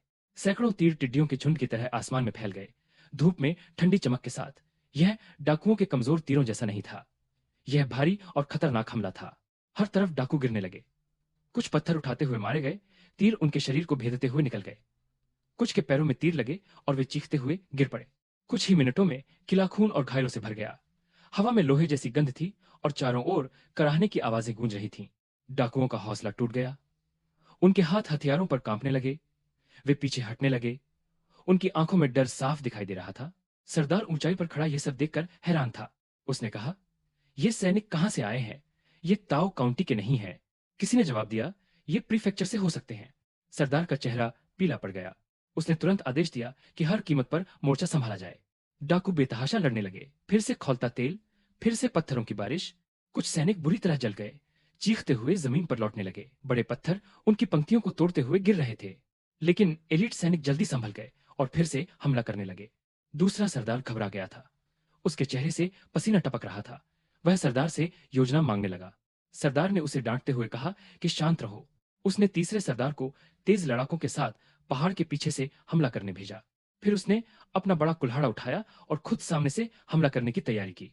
जब मैं अपनी योजनाओं में व्यस्त था, तब स्वर्गीय भेड़िया किले की लड़ाई जारी थी और मुझे उसकी पूरी जानकारी नहीं थी। बाद में मुझे पता चला कि पहाड़ के नीचे खड़ा मजिस्ट्रेट काफी आत्मविश्वास में था। उसे लगा कि डाकू बिखरे हुए हैं और आसानी से हार जाएंगे। और सच में किला टूटने लगा था। सैनिक दीवारों के अंदर घुस चुके थे। लेकिन तभी सरदार ने कुछ ऐसा किया जिसकी किसी ने उम्मीद नहीं की थी। उसने अपना विशाल कुल्हाड़ा उठाया, अपने लोगों को इकट्ठा किया और सीधे अधिकारियों पर हमला कर दिया। वह चिल्लाया, हमारे पास खोने के लिए कुछ नहीं है। एक को मारो तो भी फायदा है, दो को मारो तो और भी अच्छा। इससे डाकुओं में जोश भर गया। उन्होंने जो भी हथियार मिला उठाया और चिल्लाते हुए पहाड़ से नीचे दौड़ पड़े। पूरी घाटी उनकी युद्ध पुकार से गूंज उठी। सरदार एक जंगली बाघ की तरह लड़ रहा था। उसका कुल्हाड़ा धूप में चमक रहा था और हर वार के साथ मौत ला रहा था। उसने एक सैनिक को कवच समेत दो टुकड़ों में काट दिया। फिर वह घूम कर दो और सैनिकों के गले पर वार कर गया। वे अपने गले पकड़कर वहीं गिर पड़े। तभी एक कप्तान घोड़े पर सवार होकर गुस्से में आगे बढ़ा और उसने अपना भाला सरदार की ओर सीधा वार किया। लेकिन सरदार ने आसानी से वार टाल दिया, घोड़े की टांग काट दी और जैसे ही कप्तान नीचे गिरा, उसने अपना कुल्हाड़ा उसके सीने में घुसा दिया। कप्तान के चेहरे पर अविश्वास था और वहीं उसकी मौत हो गई। दो सहायक एक साथ सरदार पर टूट पड़े। एक ने पीछे से तलवार चलाई, दूसरे ने ऊपर से लोहे की चाबुक से वार किया। सरदार आगे कूद गया, पीछे मुड़कर कुल्हाड़ा घुमाया और एक आदमी का हाथ काट दिया। फिर उसने दूसरे को इतनी जोर से लात मारी कि वह हवा में उछलकर जमीन पर गिरा, खून उगला और वहीं मर गया। कुछ ही मिनटों में सरदार ने 10 सैनिक, 2 अधिकारी और एक कप्तान को मार गिराया। बाकी सैनिक डरकर पीछे हटने लगे। गवर्नर नीचे से यह सब देखकर हैरान था। उसे उम्मीद नहीं थी कि एक छोटे से डाकू ठिकाने में इतना ताकतवर योद्धा मिलेगा। तभी तीसरा सरदार पहाड़ के पीछे से अचानक हमला करते हुए आ गया और सैनिकों की पंक्ति पूरी तरह तोड़ दी। गवर्नर अपने एलीट सैनिकों को ज्यादा खोना नहीं चाहता था। उसे बाद में जवाब देना पड़ता, इसलिए उसने दांत भींचकर पीछे हटने का आदेश दिया। घंटे बज उठे और सैनिक पहाड़ से नीचे लौटने लगे। युद्ध भूमि शांत हो गई। चारों ओर लाशें पड़ी थीं। डाकू और सैनिक एक साथ गिरे हुए थे। खून से जमीन भीग चुकी थी। सरदार बीच में खड़ा था, खून से लथपथ, लेकिन अब भी मजबूती से खड़ा। फिर भी कोई जश्न नहीं था। किला बुरी हालत में था। घायल डाकू कोनों में कराह रहे थे। हवा भारी और उदास थी। सरदार और उसके साथी समझ नहीं पा रहे थे कि प्रीफेक्चर के सैनिक उनके पीछे क्यों पड़े हैं। उन्होंने हाल में कुछ बड़ा नहीं किया था। वह व्यापारी काफिला भी कोई खास नहीं था जिसे उन्होंने लूटा था। कुछ भी समझ नहीं आ रहा था। सरदार ने तय किया कि उनके पास लड़ते रहने के अलावा कोई रास्ता नहीं है। अगर सरकारी सैनिक ज्यादा नुकसान उठाएंगे तो वे आखिरकार हार मान लेंगे। अगले कुछ दिनों तक गवर्नर बार बार हमला करता रहा। हर दिन पहाड़ पर लड़ाई की आवाज गूंजती, चिल्लाहट, हथियारों की टक्कर और दर्द भरी चीखें। लेकिन पहले दिन के बाद लड़ाई एक जिद्दी संघर्ष बन गई। कोई भी पक्ष आगे नहीं बढ़ पा रहा था और दोनों ही नुकसान उठा रहे थे। एक शाम तीनों सरदार बैठक में इकट्ठा हुए। मुख्य सरदार थका हुआ और चिंतित लग रहा था। उनके हथियार टूटने लगे थे। ज्यादातर चोरी के घटिया हथियार थे जो असली सैन्य हथियारों के सामने टिक नहीं पा रहे थे। नए हथियारों के बिना उनका अंत तय था। तीसरे सरदार ने कहा कि वे सुनसान जगह में हैं और अच्छे हथियार खरीदने के लिए उनके पास साधन नहीं है। लेकिन सरदार ने कहा कि पैसा समस्या नहीं है, उनके पास बचत है। उन्हें सिर्फ एक भरोसेमंद व्यापारी चाहिए और जल्द ही। सबने माना कि स्कार इस काम के लिए सही आदमी है। शांत, वफादार और कभी गलती नहीं करता। उसी रात अंधेरे में स्कार और उसके दो साथी पहाड़ से नीचे उतर गए। वे शहर में योंग परिवार की व्यापार कंपनी तक पहुंचे जिसे अब मैनेजर वू चला रहा था और वो उन्हें सीधे मेरे पास ले आया। क्या इतना बड़ा ऑर्डर? मैं वू को देखते हुए हैरान रह गया। 2000 हथियार? मैनेजर वू मेरे करीब आया और धीरे से सारी बात बताई। खरीदार 50,000 चांदी के सिक्के देने को तैयार था, जिसमें से 10,000 अग्रिम थे। 50,000? मैं लगभग चौंक गया। डोंपा के सारे गांव मिलकर भी शायद इतनी रकम नहीं जुटा सकते। खैर, मेरे अलावा। वो घबराकर इधर उधर देखने लगा। फिर मुझे एक कोने में ले जाकर सच बताया। खरीदार स्काई वुल्फ डाकू कबीले से थे। वे सरकारी सैनिकों से लड़ते लड़ते काफी नुकसान झेल चुके थे। उनके हथियार टूट रहे थे और उन्हें तुरंत नए हथियारों की जरूरत थी। इसीलिए वे बाजार से दोगुनी कीमत देने को तैयार थे। मैं लगभग चिल्ला पड़ा, लेकिन खुद को संभाल लिया और मुंह ढक लिया। मैंने फुसफुसाकर कहा, तुम सच में बहुत हिम्मती हो जो डाकुओं के साथ व्यापार कर रहे हो। वो हल्का सा मुस्कुराया। उसने कहा कि वह भी इसमें नहीं पड़ना चाहता था, लेकिन डाकू ऐसे लोग नहीं होते जिन्हें मना किया जा सके, और पैसा, दोगुनी कीमत छोड़ना मुश्किल था। उसने कहा, अगर यह सौदा हो गया तो मैं 10 जन्मों जितना कमा लूंगा। मैंने भौहें सिकोड़ी। मुनाफा बहुत बड़ा था, लेकिन डाकू खतरनाक होते हैं। वे किसी नियम से नहीं चलते। वो ने मेरी चिंता देखी और मेरे कंधे पर हाथ रखा। उसने कहा, जब तक हम दोनों चुप रहेंगे किसी को कभी पता नहीं चलेगा कि यह हथियार डाकुओं के लिए थे। तलवार पर कहीं नाम नहीं लिखा होता। मैं मन ही मन हंस पड़ा। यह पूरा मामला अविश्वसनीय था, किसी कहानी से भी ज्यादा रोमांचक। सबसे दिलचस्प बात, इन डाकुओं के पीछे सैनिक आंशिक रूप से मेरी वजह से ही पड़े थे। मैंने ही उस हत्यारे की सूचना अधिकारियों को दी थी ताकि उस अधिकारी की हत्या छुपाई जा सके, और उसी वजह से सैनिक उनके पीछे आए और अब वही डाकू मुझसे हथियार खरीदने आ रहे थे। जिंदगी वाकई अजीब होती है। मैं इस सौदे को हाथ से जाने नहीं देने वाला था, लेकिन मुझे शांत रहकर काम लेना था। मैंने ऐसा दिखाया जैसे गहराई से सोच रहा हूं, फिर दांत भींचकर बोला जैसे कोई मुश्किल फैसला ले रहा हूं। ठीक है मैनेजर वू, तुम मुझ पर भरोसा करते हो तो मैं तैयार हूं। मैं ये ऑर्डर लेता हूं और तय रकम के ऊपर तुम्हें 100 चांदी के सिक्के अतिरिक्त दूंगा। वो खुशी से लगभग उछल पड़ा। उसके चेहरे पर चौड़ी मुस्कान थी सौदा पक्का करने से पहले मैंने उससे पूछा कि डाकुओं और सैनिकों के बीच क्या चल रहा है। वो ने बताया कि किले की जमीन पर हमला करना मुश्किल है, लेकिन इस बार सैनिक सिर्फ स्थानीय नहीं थे, वे प्रांतीय सरकार के एलीट सैनिक थे। भारी लड़ाई के बाद डाकुओं को काफी नुकसान हुआ, लेकिन उनका सरदार अलग ही था। वह युद्ध भूमि पर किसी दानव की तरह लड़ रहा था। अकेले ही 10 से ज्यादा अधिकारियों को मार गिराया। कोई उसका मुकाबला नहीं कर पा रहा था। इससे गवर्नर गुस्से में था। मैं सच में हैरान था। मुझे उम्मीद नहीं थी कि कोई डाकू सरदार इतना ताकतवर होगा। वू ने आगे बताया कि उसके बाद दोनों पक्ष फंस गए। सरदार ताकतवर था, लेकिन सैनिकों के पास संख्या और बेहतर हथियार थे। कोई भी दूसरे को खत्म नहीं कर पा रहा था, बस एक दूसरे को धीरे धीरे कमजोर कर रहे थे। इसी वजह से डाकू हथियार खरीदने आए थे। मैंने ध्यान से सोचा, यह जोखिम भरा था, लेकिन मुनाफा इतना बड़ा था कि मना करना मुश्किल था। मैंने दृढ़ता से कहा, ठीक है, हम यह करेंगे, लेकिन हर कदम सोच समझकर। 2000 हथियार बनाने में कम से कम आधा महीना लगेगा।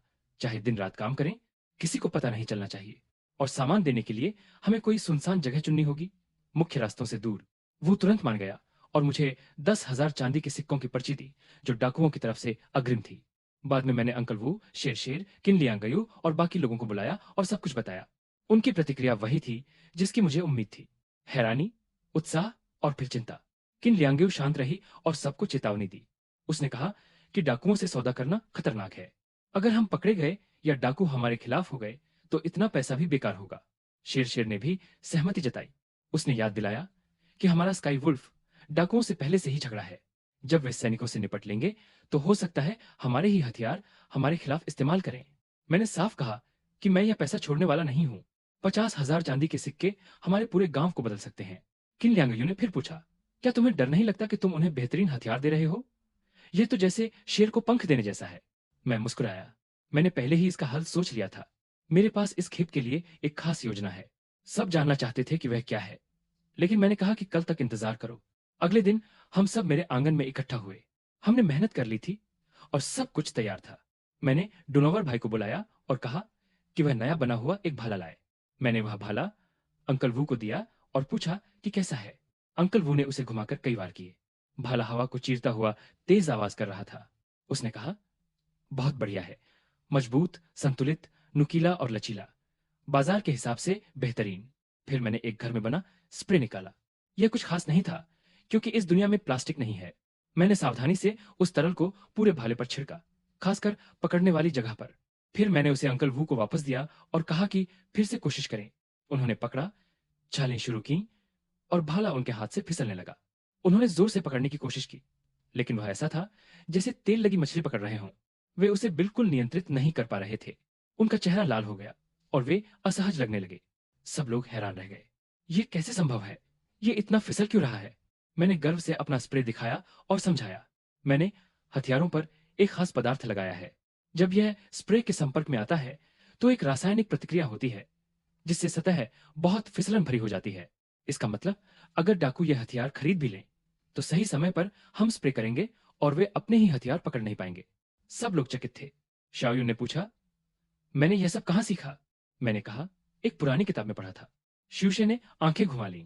मैं समझ गया, वह सोच रही है कि मैं फिर कहानी बना रहा हूं। लेकिन मैंने देखा, वह मुझे सच में जिज्ञासा से देख रही थी, जैसे सोच रही हो कि मैं बार बार ऐसे तरीके कैसे निकाल लेता हूं।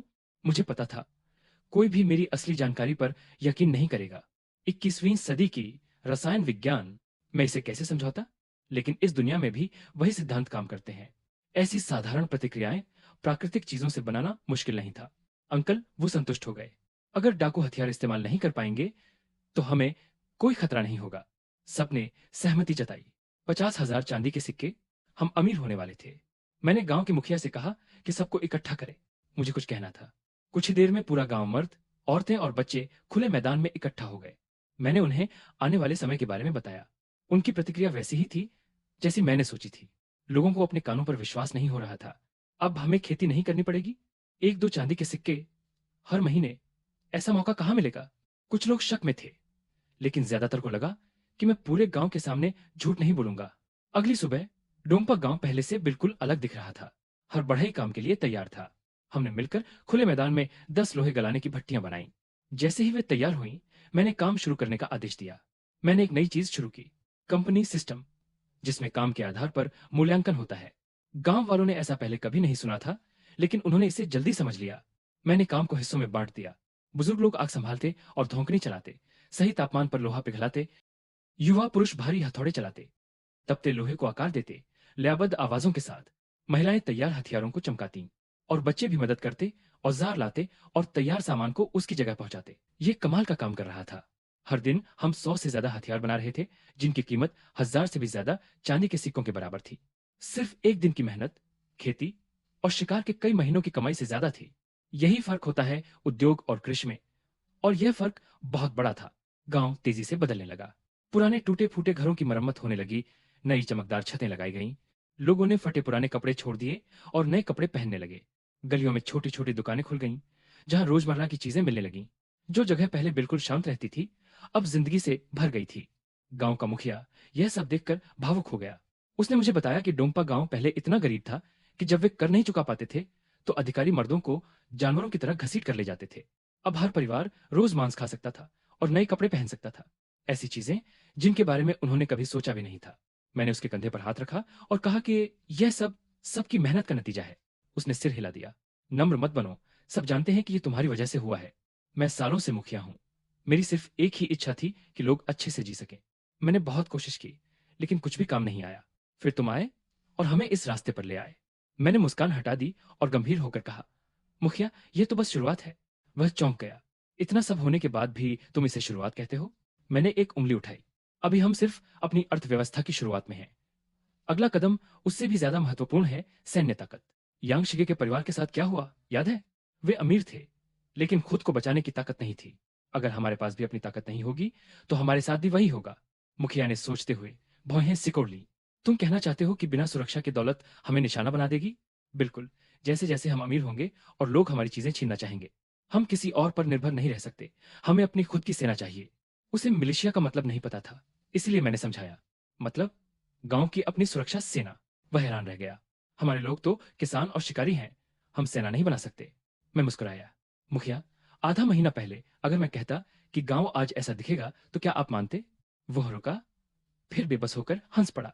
नहीं, मैं नहीं मानता। तो इस बार भी मुझ पर भरोसा कीजिए। अगर हम चाहें तो हम यह कर सकते हैं। उसने दांत भींचे। ठीक है, यूं है, मैं तुम पर भरोसा करता हूं। तुम जो कहोगे मैं उसका साथ दूंगा। हमने गांव के प्रवेश द्वार पर एक सूचना लगा दी। उसमें लिखा था कि हम मिलिशिया के लिए भर्ती कर रहे हैं। हर महीने 3 चांदी के सिक्के और 3 सेट नए सैन्य कपड़े। लोग पागल हो गए। वे ऐसे दौड़ पड़े जैसे कोई खजाना बंट रहा हो। कुछ लोगों को पहले शक हुआ, लेकिन जब उन्होंने आधिकारिक लाल मोहर देखी तो उन्हें यकीन हो गया। मैंने अंकल वू को पुराने टिड्डे के पेड़ के नीचे ढूंढा और कहा कि वे प्रशिक्षण संभालेंगे। वे घबरा गए। यूए, मैं सिर्फ शिकारियों को ट्रेन करना जानता हूं। सैनिकों को ट्रेन करना अलग होता है। मुझे नहीं पता मैं कर पाऊंगा या नहीं। मैंने उनके कंधे पर हाथ रखा। उन्हें वैसे ही ट्रेन करो जैसे शिकारियों को करते हो, बस और सख्ती से। उन्हें सुपर शिकारी समझो। सुपर शिकारी? इसका क्या मतलब है? मैंने मुट्ठी भींच ली। उन्हें जंगली जानवरों की तरह ट्रेन करो। इन हालात में दुश्मन दया नहीं दिखाएंगे। हमें ऐसे लोग चाहिए जो बिना हिचकिचाए मार सकें, जो जानवरों की तरह लड़ें। तभी हमारा गांव बचेगा। अंकल वू का चेहरा पीला पड़ गया। उनके माथे पर पसीना आ गया, लेकिन वे संभल गए। ठीक है बॉस, मैं समझ गया। मैं पूरी कोशिश करूंगा। मैं मुस्कुराया। डोंगपा गांव की सुरक्षा अब आपके हाथ में है। मुझे आप पर भरोसा है। उन्होंने गहरी सांस ली, उत्साहित लोगों की भीड़ को देखा और मन ही मन वादा किया कि वे मुझे निराश नहीं करेंगे। भर्ती जल्दी खत्म हो गई, लेकिन उस दोपहर जब अंकल वो मैदान में खड़े होकर नए लोगों को देख रहे थे, मैं समझ गया कि वे परेशान हैं। कुछ तो बिल्कुल बच्चे जैसे थे, जिन्होंने कभी असली लड़ाई नहीं देखी थी। कुछ मजबूत किसान थे, जिनकी आंखों में सादगी थी, और कुछ तो ऐसे लग रहे थे जैसे गलती से यहां आ गए हों। इन लोगों को खतरनाक योद्धा बनाना, मैं जैसे उनके मन की बात सुन सकता था। बॉस, आपने तो बहुत मुश्किल काम दे दिया है। मिलिशिया का पहला दिन पूरी तरह असफल रहा। अंकल वो गुस्से में वापस आए और तुरंत छोड़ने को तैयार थे। मैं नहीं कर सकता, मैं यह काम छोड़ रहा हूं। जैसे ही उन्होंने मुझे देखा, वे चिल्ला उठे, चाहे तुम मुझे दोगुना पैसा दे दो, मैं यह नहीं करूंगा। मैंने पूछा क्या हुआ, और वे फट पड़े। ये भर्ती हुए लोग बिल्कुल बेकार हैं। ली नाम का वह पढ़ा लिखा आदमी दिखने में तो बहुत सीधा साधा लगता था। कुछ कदम दौड़ा और कहने लगा कि थक गया है। मैंने कहा दौड़ते रहो, तो वह बच्चे की तरह जमीन पर लेट गया, लातें मारने लगा और चिल्लाने लगा कि वह छोड़ रहा है। और जब मैंने उस पर चिल्लाया तो वह इतना डर गया कि उसने वहीं पेशाब कर दिया। उसकी बदबू इतनी भयानक थी कि सब लोग उससे दूर भाग गए। मैं अपनी हंसी रोकने की कोशिश कर रहा था। और सुन जी, अंकल वू ने आगे कहा, वह लंबा और मजबूत है, बिल्कुल किसी असली लड़ाके जैसा दिखता है। लेकिन जैसे ही ट्रेनिंग थोड़ी कठिन हुई, वह रोने लगा और अपनी माँ को पुकारने लगा। अंकल वू ने हाथ ऊपर उठा दिए। ये लोग युद्ध में जाना चाहते हैं, ये तो मजाक है। बॉस, मैं इनके साथ कैसे काम करूं? मैं उसकी परेशानी समझ सकता था। किसानों और पढ़े लिखे लोगों को सैनिक बनाना शिकारियों को ट्रेन करने से बिल्कुल अलग था। ये अंकल वू के लिए बहुत ज्यादा था। तभी मुझे कुछ याद आया। अंकल वू, आपने शहर में एक आदमी का नाम लिया था, तियान थिंग। वह पहले असली सेना में अधिकारी था, है ना? अगर हम उसे अपनी मिलिशिया को ट्रेन करने के लिए बुलाएं तो? अंकल वू ने सोचा, वह कर सकता है। वह असली सैनिकों को ट्रेन करता था। चलो उससे मिलते हैं। अंकल वू ने मुझे चेतावनी दी कि त्यान थिंग अजीब और मुश्किल स्वभाव का आदमी है। सिर्फ पैसे से शायद वह नहीं मानेगा। लेकिन मैंने सोचा, कोशिश करने में क्या जाता है। हम शहर के दक्षिण पश्चिम हिस्से में उसके घर पहुंचे। वह छोटा लेकिन साफ सुथरा घर था। सफेद दीवारें, नीली छत और पास में हिलते हुए लंबे बांस के पेड़। बाड़ के किनारे जंगली फूल खिले हुए थे। त्यान थिंग अपने आंगन में मार्शल आर्ट का अभ्यास कर रहा था। उसने काले कपड़े पहने थे, नीली कमरबंद के साथ। उसकी हर हरकत बाघ की तरह थी, शक्तिशाली लेकिन लचीली। हर अभ्यास के बाद वह पत्थर की मेज से एक पुराना शराब का मटका उठाता, एक बड़ा घूंट पीता, कुछ बूंदें थोड़ी से गिरने देता और फिर वापस अभ्यास में लग जाता। मैंने दरवाजा खटखटाया। क्या त्यांतिंग घर पर हैं? वह रुका और हमें शक भरी नजर से देखा। कौन है? मैं मुस्कुराया और अपना परिचय दिया। मैंने बताया कि हमारी एक मिलिशिया है जिसे ट्रेनिंग की जरूरत है और हम अच्छा पैसा देंगे। उसका चेहरा तुरंत सख्त हो गया। मुझे सेना से कोई लेना देना नहीं है, चले जाओ। वह दरवाजा बंद करने लगा, लेकिन मैंने अपना हाथ दरवाजे पर रख दिया। बड़े भाई तियान, 50 चांदी के सिक्के कैसे रहेंगे? वह गुस्से में बोला। 50? तो मुझे क्या समझते हो? दफा हो जाओ। 100 चांदी के सिक्के। वह पैर पटकने लगा। तुम मेरा अपमान कर रहे हो। जानते हो मैं किस तरह के सैनिकों को ट्रेन करता था? निकल जाओ वरना मारूंगा। 300 चांदी के सिक्के। उसने आस्तीन चढ़ा ली, मुझे मारने के लिए तैयार हो गया। अंकल वू ने मेरा हाथ पकड़ लिया। यूए, रहने दो, वह नहीं मानेगा। चलो यहां से चलते हैं। लेकिन मैं रुका नहीं। मैंने ऊंची आवाज में कहा, बड़े भाई तियान, 3000 चांदी के सिक्के। मेरे लोगों को असली सैनिक बना दो और 3000 तुम्हारे। तियान थिंग एकदम रुक गया। उसकी मुट्ठी हवा में ही थम गई। वह मुझे घूरने लगा। तुम सच में? मैंने 1000 चांदी के नोट निकाले और उसे दे दिए। यह अग्रिम है। बाकी 2000 ट्रेनिंग पूरी होने के बाद। उसने नोट लिए, ध्यान से जांचा, कई बार पलटा। जब उसे यकीन हो गया कि वे असली हैं, तो उसने मेरी तरफ देखा। तुम हो कौन? 3000 देकर ट्रेनर रखते हो? इतना पैसा तो अमीर लोग भी सोच समझकर खर्च करते हैं। मैं मुस्कुराया। बाकी 2000 कमाना आसान नहीं होगा। तुम्हें मेरे लोगों को असली लड़ने वाले सैनिक बनाना होगा। तियान तिंग ने नोट संभाल कर रखे, सीना थपथपाया और आत्मविश्वास से कहा, जब तक वे जन्म से लाचार नहीं है, मैं सबसे बेकार कायर को भी सही सैनिक बना सकता हूं। घर लौटते वक्त अंकल वू मुझे देखकर हैरान था। बॉस, मैंने कहा था कि उस आदमी पर पैसा काम नहीं करेगा। तुम्हें कैसे पता था कि करेगा? मैंने रास्ते पर नजर रखते हुए कहा, अंकल वू, इस दुनिया में ज्यादातर लोग पैसे से ही प्रभावित होते हैं।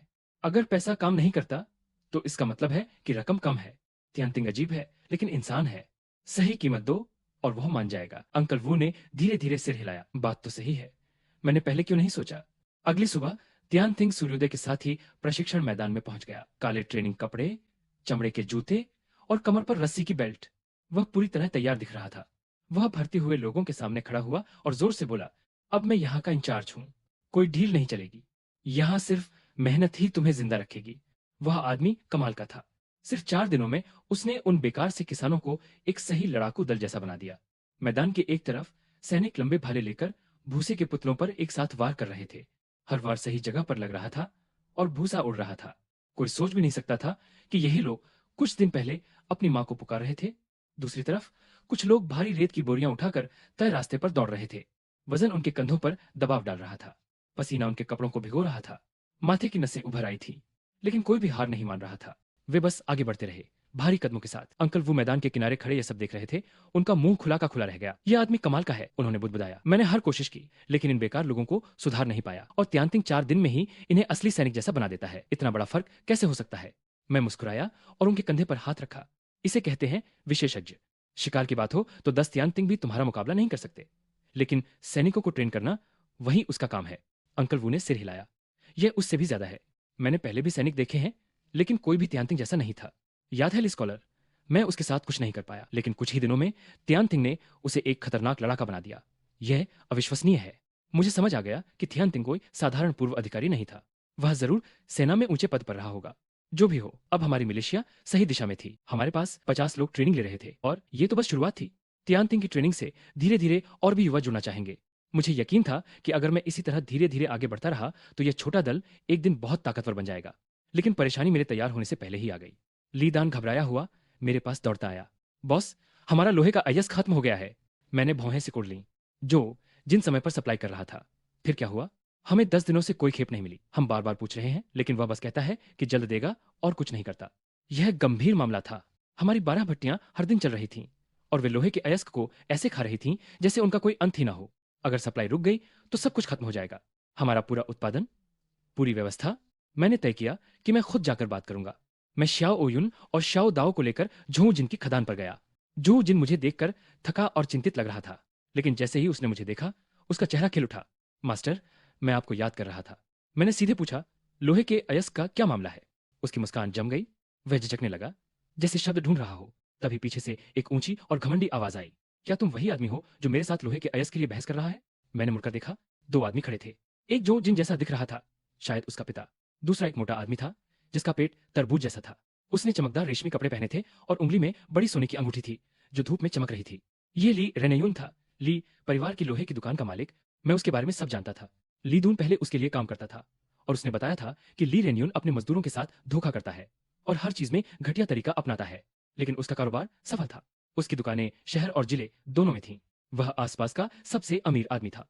ली रेनायुन ने मेरी ओर तिरस्कार से देखा। जब तुम्हें पता है मैं कौन हूं तो निकल जाओ।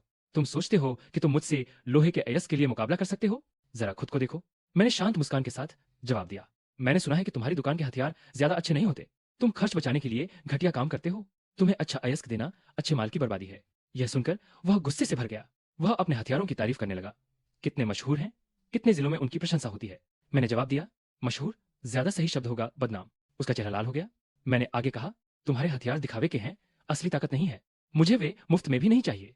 वे सिर्फ जगह घेरेंगे। जो जिनके पिता बीच में आ गए और ली रेने उनका बचाव करने लगे। लेकिन जो जिन मेरे पक्ष में खड़ा हो गया, मुझे मास्टर कहकर।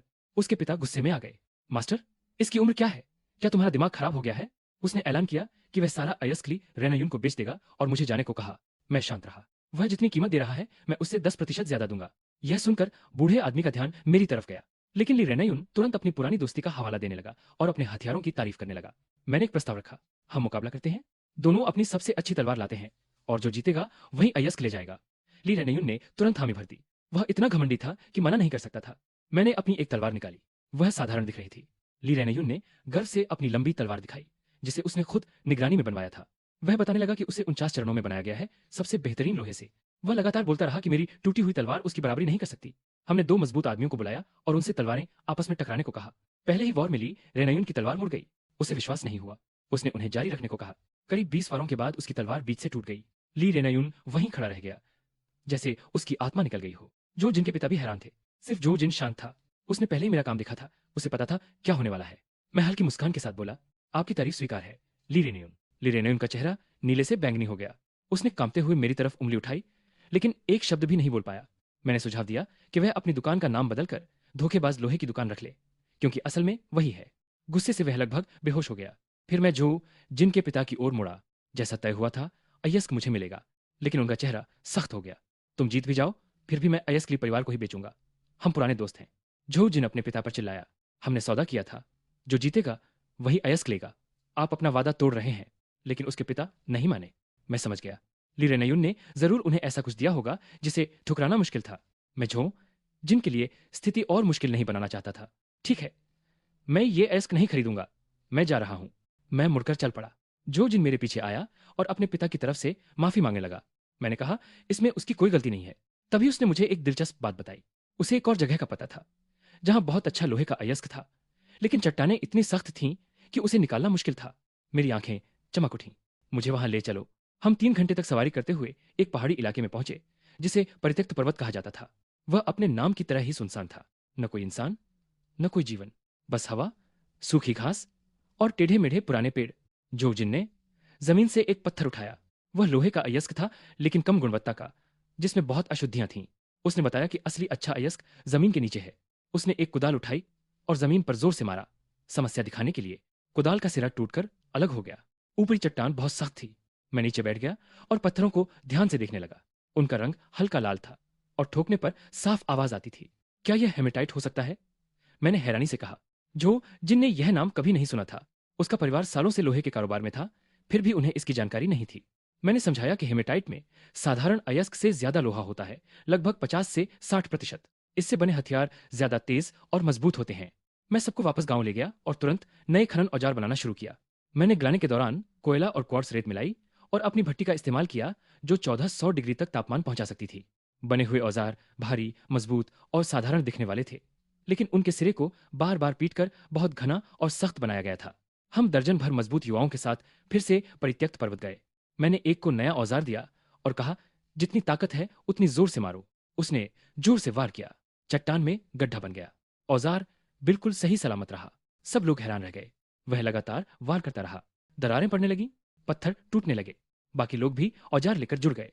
जल्द ही हमें नीचे लाल रंग का अयस्क दिखने लगा, जो जिन खुशी से भर गया। मास्टर, इन औजारों से हम सब निकाल सकते हैं। मैं मुस्कुराया। यह हमारी सप्लाई की समस्या का समाधान था और अब यह सब हमारा था। हमने पहली खेप निकाली। मैंने खुद उसे भट्टी में गलाया और पहले से कहीं ज्यादा लोहा मिला। इसीलिए यह हेमेटाइट है। इसकी बराबरी कोई नहीं कर सकता। लीदून ने सिर खुजलाया और पूछा, यह कौन सा अयस्क है? मैंने उसे रसायन विज्ञान समझाया। लोहा ऑक्साइड, लाल भूरा रंग, ज्यादा लोहा। वह खाली नजरों से मुझे देखता रहा। अगर वह यह सब समझ जाता तो उसे भी मेरी दुनिया से होना पड़ता। हेमेटाइट मिलने के बाद हमारे हथियारों का उत्पादन तेजी से बढ़ गया। हमने डाकुओं का ऑर्डर समय से पहले पूरा कर दिया और मैनेजर वू को बेचने के लिए अतिरिक्त हथियार भी दे दिए। वो हथियारों के ढेर को देखकर मुस्कुराता ही रह गया। वे बेहद खूबसूरत थे। धूप में चमकती धार, हाथ में पूरी तरह फिट होने वाली पकड़। ग्राहकों को वे बहुत पसंद आए। यहां तक कि सरकारी अधिकारियों तक भी हमारी गुणवत्ता की खबर पहुंच गई। उन्होंने भी आधिकारिक इस्तेमाल के लिए हथियार खरीदने शुरू कर दिए। हम जितना बनाते उतना तुरंत बिक जाता। शहर में योंग परिवार की दुकान मुख्य विक्रेता बन गई। हर दिन दुकान के बाहर लंबी लाइनें लगने लगीं। लोग आत्मरक्षा के लिए, संग्रह के लिए या सिर्फ नाम सुनकर हथियार खरीदने आ रहे थे। लेकिन हमारी सफलता ने ली रेन्यून के व्यापार को खत्म कर दिया। उसकी दुकान लगभग खाली रहने लगी। जब उसके नौकर ने बताया कि सारे ग्राहक कहीं और जा रहे हैं, तो उसने गुस्से में एक स्टूल लात मारकर गिरा दिया।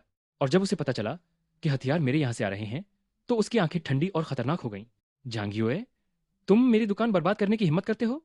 मुझे उस समय यह नहीं पता था कि ली रेन्यून के पास एक ऐसा संबंध है जिसकी मैंने उम्मीद नहीं की थी।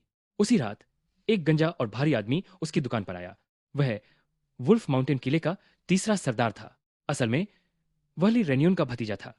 वह सालों पहले परिवार छोड़कर चला गया था क्योंकि वह आलसी था और कोई उसे पसंद नहीं करता था। और किसी तरह वह डाकुओं में तीसरे नंबर का सरदार बन गया। ली रेन्यून ने उसे भरपेट खाना खिलाया, शराब पिलाई और फिर अपनी समस्या बताई। मेरा गांव उसका व्यापार बर्बाद कर रहा था। तीसरा सरदार हंस पड़ा। दूसरे चाचा, आप तो जानते ही हैं कि काम कैसे होता है। ली रेन्यून ने 100 चांदी के सिक्कों की पेशकश की। तीसरे सरदार ने कहा कि यह काफी नहीं है। आखिरकार सौदा 200 सिक्कों पर तय हुआ। तीसरे सरदार ने वादा किया कि कल तक मेरा पूरा गांव खत्म हो जाएगा। ली रेनायुन ठंडी मुस्कान के साथ हंसा। उसे लगा कि वह जीत गया है। उसे बिल्कुल अंदाजा नहीं था कि उसके लिए क्या आने वाला है, या किसी के लिए भी जो डोंगपा गांव को छूने की कोशिश करेगा। अगली दोपहर सूरज ढलते वक्त डोंगपा गांव सुनहरी रोशनी में नहाया हुआ था। गांव के प्रवेश द्वार पर बनी 12 भट्टियां अब भी चमक रही थीं। लोग पूरे दिन की मेहनत के बाद आराम कर रहे थे। कुछ लोग गर्म खाना खाने घर जा रहे थे। कुछ पुराने टिड्डे के पेड़ के नीचे बैठकर धूम्रपान करते हुए बातें कर रहे थे। बच्चे हंसते खेलते इधर उधर दौड़ रहे थे। यांग, शिगे और मानमान भी गांव के बच्चों के साथ खेल रही थीं। अब उन्हें अपनी पहचान छुपाने की जरूरत नहीं थी। गांव का हर इंसान अब परिवार जैसा था। चिगे बेहद खूबसूरत लग रही थी। उसके लंबे काले बाल कमर तक झरने की तरह गिर रहे थे। उसकी त्वचा बर्फ जैसी सफेद थी, जो डूबते सूरज की रोशनी में गुलाबी चमक रही थी। उसकी सुंदरता में दक्षिण की कोमलता और शाही गरिमा दोनों थीं। वह जियांगनान के सबसे अमीर परिवार की सच्ची बेटी थी। दो छोटी वाली एक छोटी लड़की ने बड़ी आंखों से उसे देखा। यांग दीदी, क्या मैं बड़ी होकर आपकी तरह सुंदर बनूंगी? शिगे झुक गई और उसके सिर पर हाथ फेरा। बिल्कुल, तुम तो अभी से बहुत प्यारी हो। फिर एक और लड़की जिसने फूलों वाली पोशाक पहनी थी ने पूछा, आपका राज क्या है? शिगे ने आंख मारी और कहा, हर दिन खुश रहो। खुशी तुम्हें सुंदर बनाती है। एक गोल मटोल लड़के ने पूछा, अगर मैं हर दिन मुस्कुराऊं तो क्या मैं भी आपकी तरह अच्छा दिखूंगा? वह हंसी और बोली, हाँ बिल्कुल। तभी एक लड़की ने मासूमियत से पूछा, यांग दीदी, आपने अंकल यूए से शादी क्यों की? शिगे इस सवाल के लिए तैयार नहीं थी।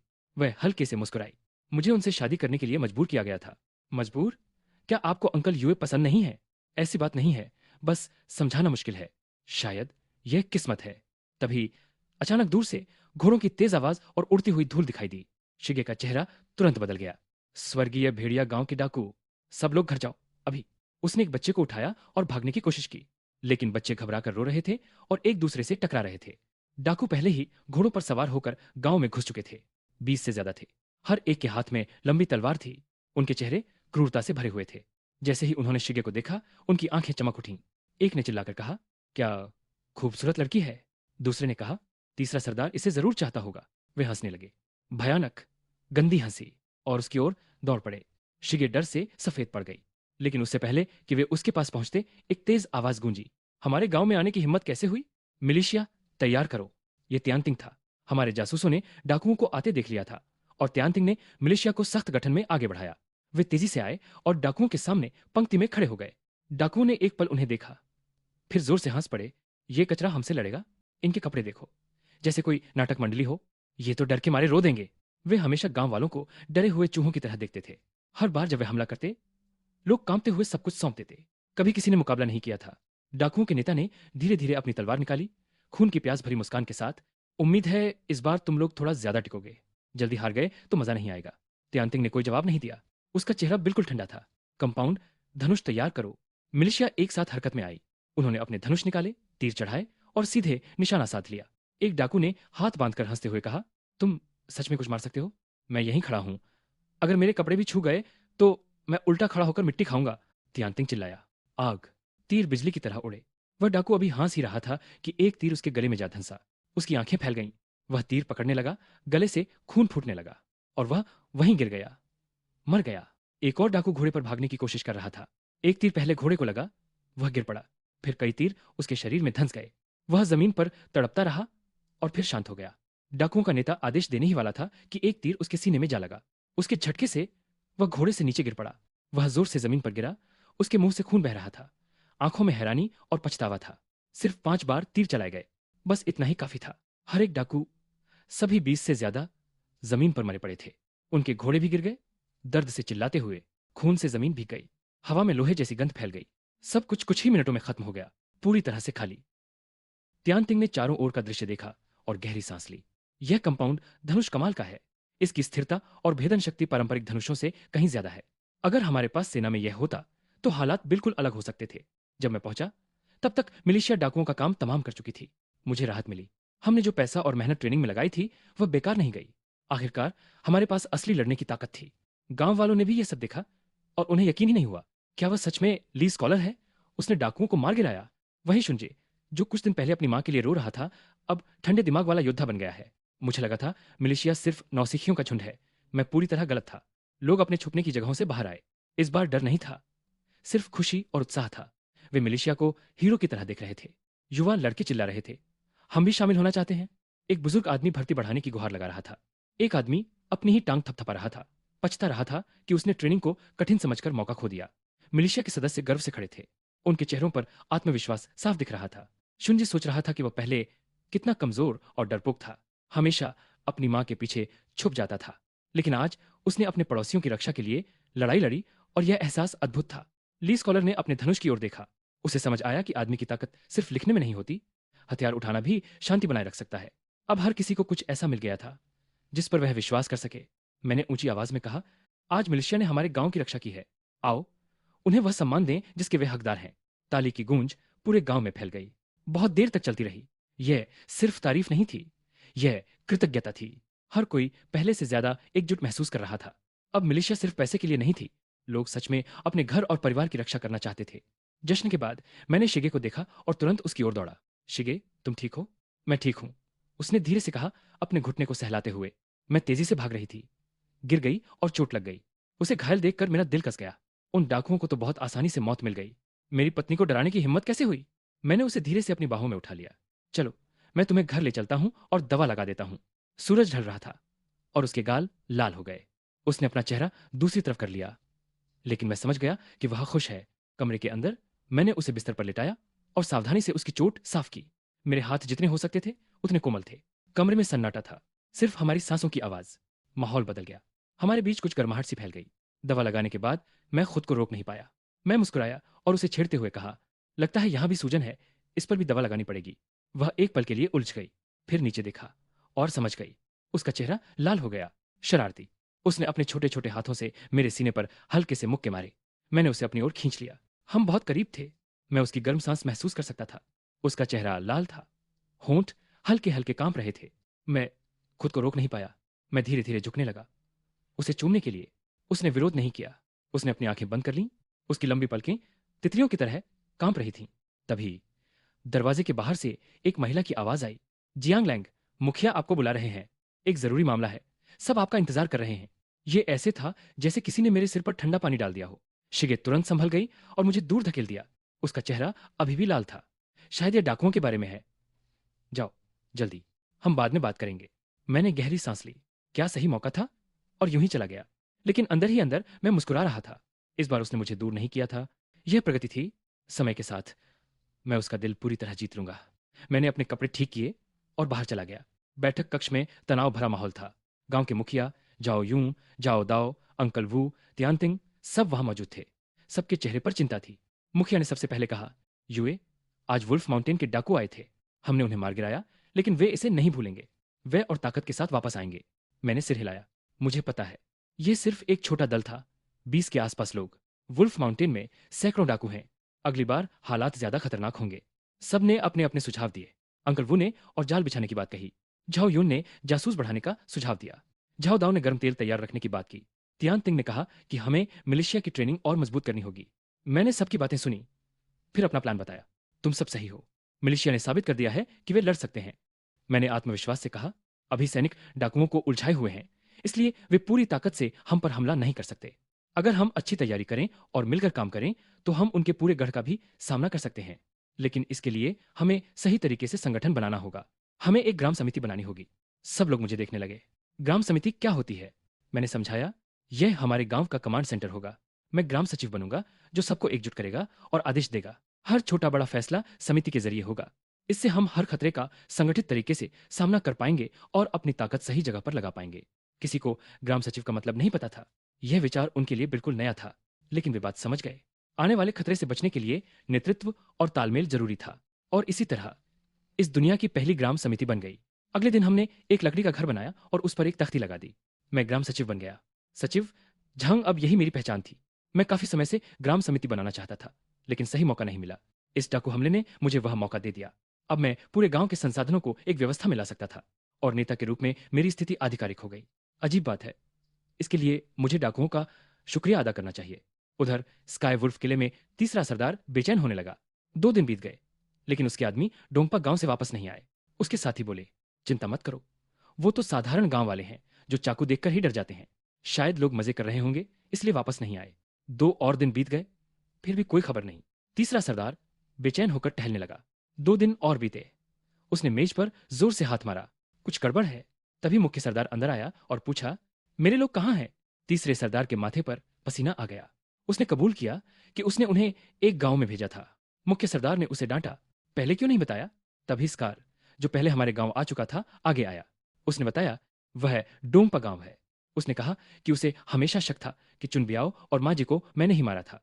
और उसने यह भी बताया कि मैंने नंगे हाथों से एक बाघ को मार गिराया था। यह सुनकर सब चौंक गए। डाकू आपस में बाघ की खतरनाक ताकत के बारे में बात करने लगे। उसके पंजे चाकू जैसे होते हैं, एक बार में आदमी को चीर सकता है। दूसरे सरदार ने कहा, यह जरूर किसी समूह का काम होगा, कोई अकेला ऐसा नहीं कर सकता। लेकिन मुख्य सरदार को फर्क नहीं पड़ा। उसने आदेश दिया, तीसरा सरदार और स्कार 100 से ज्यादा लोगों को लेकर गुप्त रास्ते से नीचे उतरें और डोंगपा गांव को पूरी तरह नष्ट कर दें। वह मुझे दर्दनाक तरीके से मरवाना चाहता था ताकि सबको डर दिखाया जा सके, और साथ ही एक गांव को खत्म करने से सैनिकों पर भी दबाव पड़ेगा। तीसरा सरदार और स्कार उसी रात अपने लोगों के साथ निकल पड़े। वह गर्मी की भारी अंधेरी रात थी। न तारे, न चांद, न हवा। ऐसा लग रहा था जैसे भट्टी के अंदर बंद हों। आसपास के गांवों ने अंधेरे में चलते डाकुओं को देख लिया। पिंगान गांव में पहरेदार पहले घबरा गए। फिर जब उन्हें पता चला कि डाकू उनकी तरफ नहीं जा रहे, तो वे हंसने लगे। ठीक हुआ, बहुत अकड़ दिखा रहे थे। फुयुआन गांव में बुजुर्गों को हम पर तरस आया। उन्होंने खुद लूट झेली थी। किसी ने मदद भेजने की बात कही, लेकिन बाकी ने कहा, यह आत्महत्या होगी। शांघे गांव में लोग डर गए। अगर वे गिर गए तो अगला नंबर हमारा होगा। एक युवक अधिकारियों को खबर देने जाना चाहता था, लेकिन एक बुजुर्ग ने सिर हिलाया, जब तक सैनिक आएंगे तब तक बहुत देर हो जाएगी। चारों ओर के लोग उस गर्म रात में बैठे बेचैन और लाचार थे। सबको यकीन था कि डोंगपा गांव अब खत्म होने वाला है। लेकिन जब तीसरा सरदार और स्कार 100 से ज्यादा डाकुओं के साथ पहुंचे तो सब कुछ उम्मीद के उलट हुआ।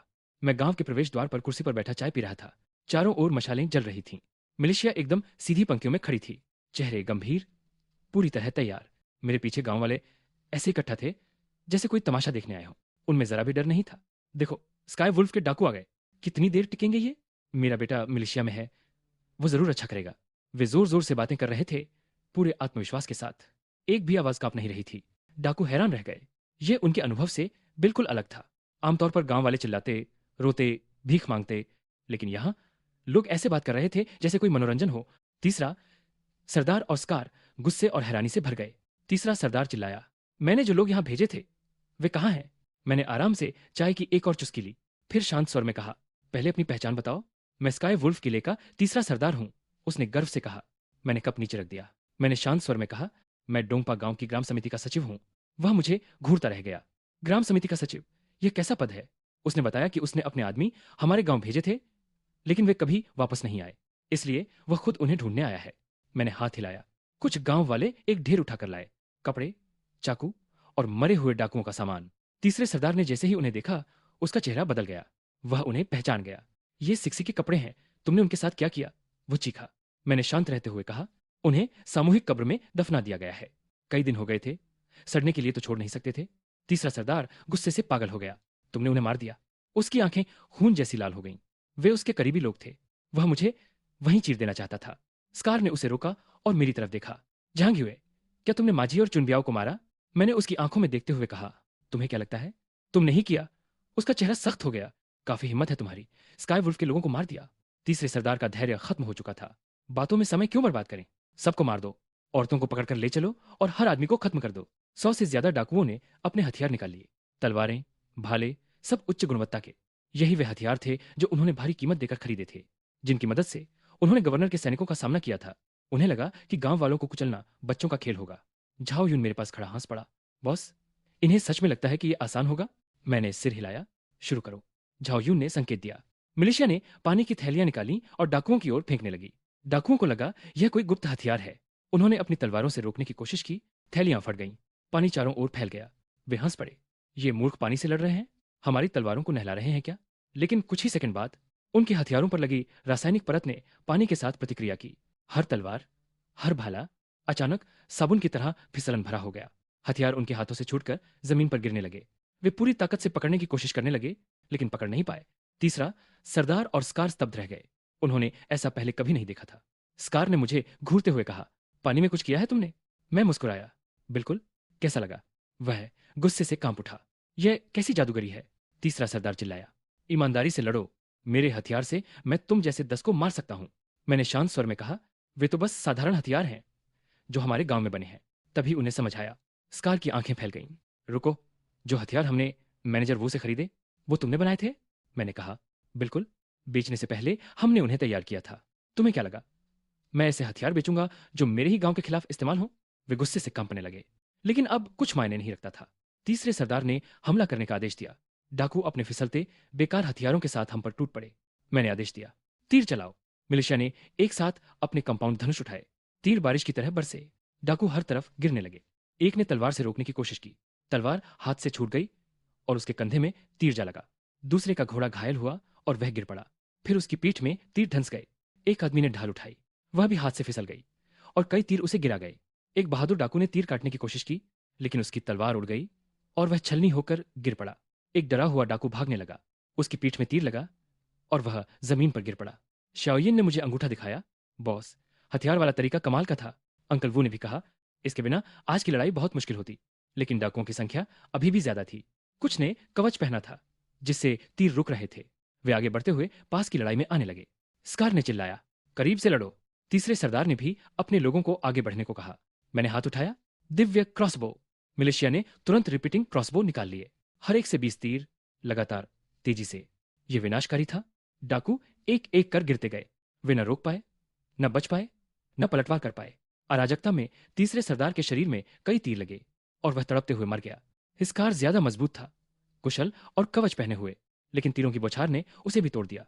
थका हुआ और खून से लथपथ उसे जिंदा पकड़ लिया गया। 100 से ज्यादा डाकुओं में से सिर्फ कुछ दर्जन ही बचे। कुछ ने आत्मसमर्पण कर दिया, बाकी घायल पड़े थे। उनका घमंड पूरी तरह टूट चुका था। शुंजी ने निराश होकर कहा, मुझे तो हाथ से लड़ने का मौका ही नहीं मिला। ली स्कॉलर बोला, मैं भी रोज ट्रेनिंग करता हूँ, लेकिन ये डाकू अब बहुत कमजोर हैं। सब लोग हंस पड़े। अगली बार तुम्हें मौका मिलेगा। मेरे पीछे खड़े गांव वाले जोर जोर से खुशी मनाने लगे।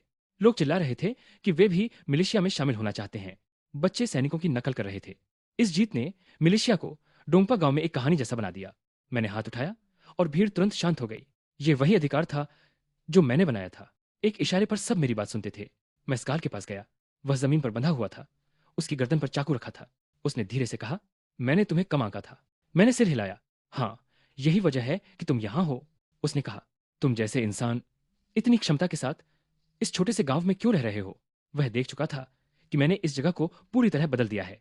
वह बोला, अगर मैं तुम्हारे हाथों मर भी जाऊं तो मुझे कोई पछतावा नहीं होगा। मैंने कहा, मैं तुम्हें मारना नहीं चाहता। मैं चाहता हूं कि तुम मेरे लिए काम करो। वह शक में पड़ गया। मैंने समझाया, जब तुम पिछली बार यहां आए थे, बाकी लोग हमला करना चाहते थे, लेकिन तुमने खतरा महसूस करके खुद को रोका। इसका मतलब है कि तुम्हारे अंदर समझ और सूझबूझ है, सिर्फ बेवकूफी भरी बहादुरी नहीं। उसने कहा, मैं मरने के लिए तैयार हूं। मेरी पत्नी और बच्चे अब नहीं रहे। मेरे पास कुछ नहीं बचा। मैंने ठंडे स्वर में कहा, ठीक है, अगर मरना चाहते हो, झाओ युन, खत्म करो इसे। झाओ युन ने तलवार निकाल ली। तभी एक गांव वाला दौड़ता हुआ आया और घुटनों के बल गिर पड़ा। सचिव जी, इसे छोड़ दीजिए। वह उसका चचेरा भाई था। स्कार का असली नाम था वू हाओ। उसके भाई ने सारी सच्चाई बताई। वू हाओ पहले एक ईमानदार किसान था, ताकतवर और दयालु। एक दिन उसने देखा कि एक अमीर लड़का सड़क पर एक लड़की के साथ जबरदस्ती कर रहा है। वह बीच में कूद पड़ा, लेकिन उस अमीर ने अधिकारियों को रिश्वत दी, वुहाओ को जेल में डलवा दिया और उसकी पत्नी और बेटी को मरवा दिया। वुहाओ किसी तरह भाग निकला। उसने बदला लिया, उस अमीर और भ्रष्ट अधिकारियों को मार डाला और मजबूरी में डाकू बन गया। वुहाओ ने अपने भाई को रोका, मैंने डाकू बनकर बहुत बुरे काम किए हैं, मुझे सजा मिलनी चाहिए। लेकिन गांव वाले उसके लिए खड़े हो गए। उन्हें वह घटना याद थी। उन्होंने कहा, वह बुरा इंसान नहीं है, हालात ने उसे ऐसा बनाया। मैंने फिर भी सख्ती दिखाई। मरना चाहता है, यह मेरी समस्या नहीं है। लोग विनती करते रहे। आखिरकार वो हाव ने मेरी तरफ देखा। मैं जीना चाहता हूं। मैंने कहा, ठीक है, जी सकते हो, लेकिन तुम्हें अपने काम से यह साबित करना होगा। मैं तुम्हें देखता रहूंगा। बाद में अकेले में मैंने उसे अपनी असली योजना बताई। मैं वुल्फ माउंटेन के किले को खत्म करना चाहता हूं। उसकी आंखें फैल गईं, लेकिन अब वह हंसा नहीं।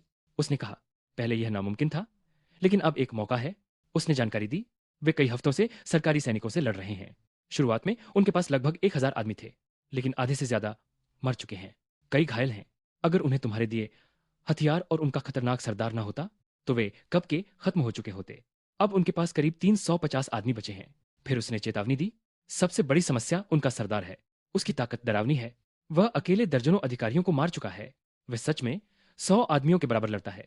मुझे थोड़ा शक हुआ, लेकिन वो हाउ अपने शब्दों पर अड़ा रहा। मैंने अपनी योजना बताई, तुम वापस जाओगे और अंदर से हमारी मदद करोगे। उसने मुझे ध्यान से देखा और कहा, तुम उन्हें खत्म नहीं करना चाहते, तुम उस जगह पर कब्जा करना चाहते हो। मैं चौंक गया।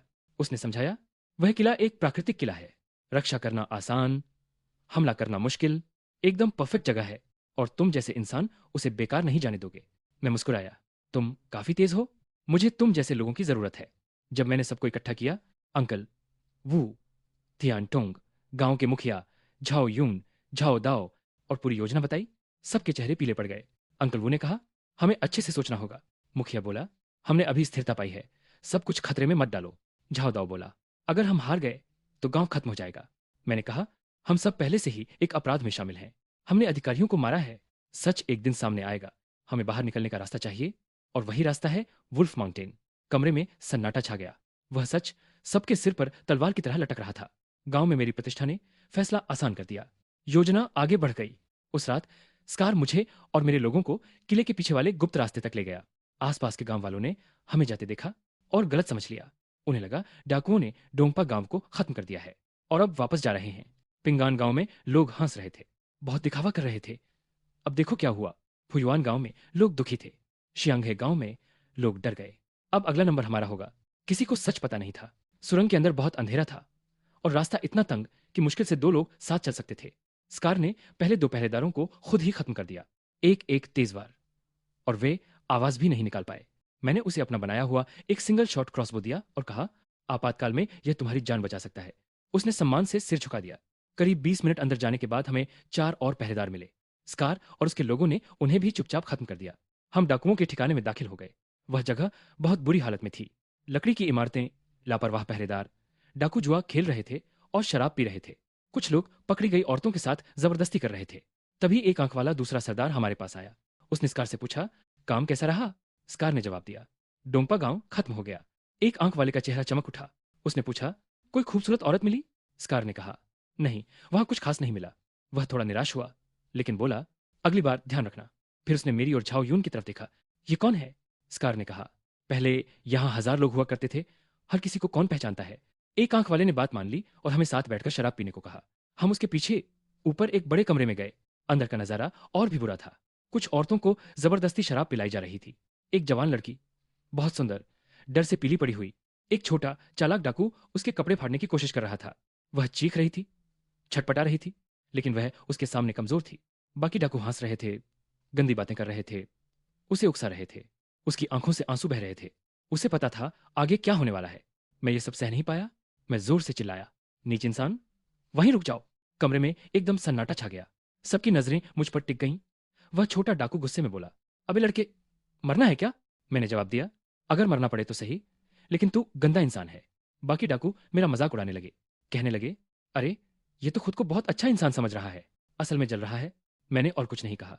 मैंने अपना दिव्य क्रॉसबो निकाला और एक तीर सीधे उसके गले में मार दिया। एक पल में कमरे के सारे चेहरे जम गए। छाव, यून और बाकी लोगों ने भी देर नहीं की।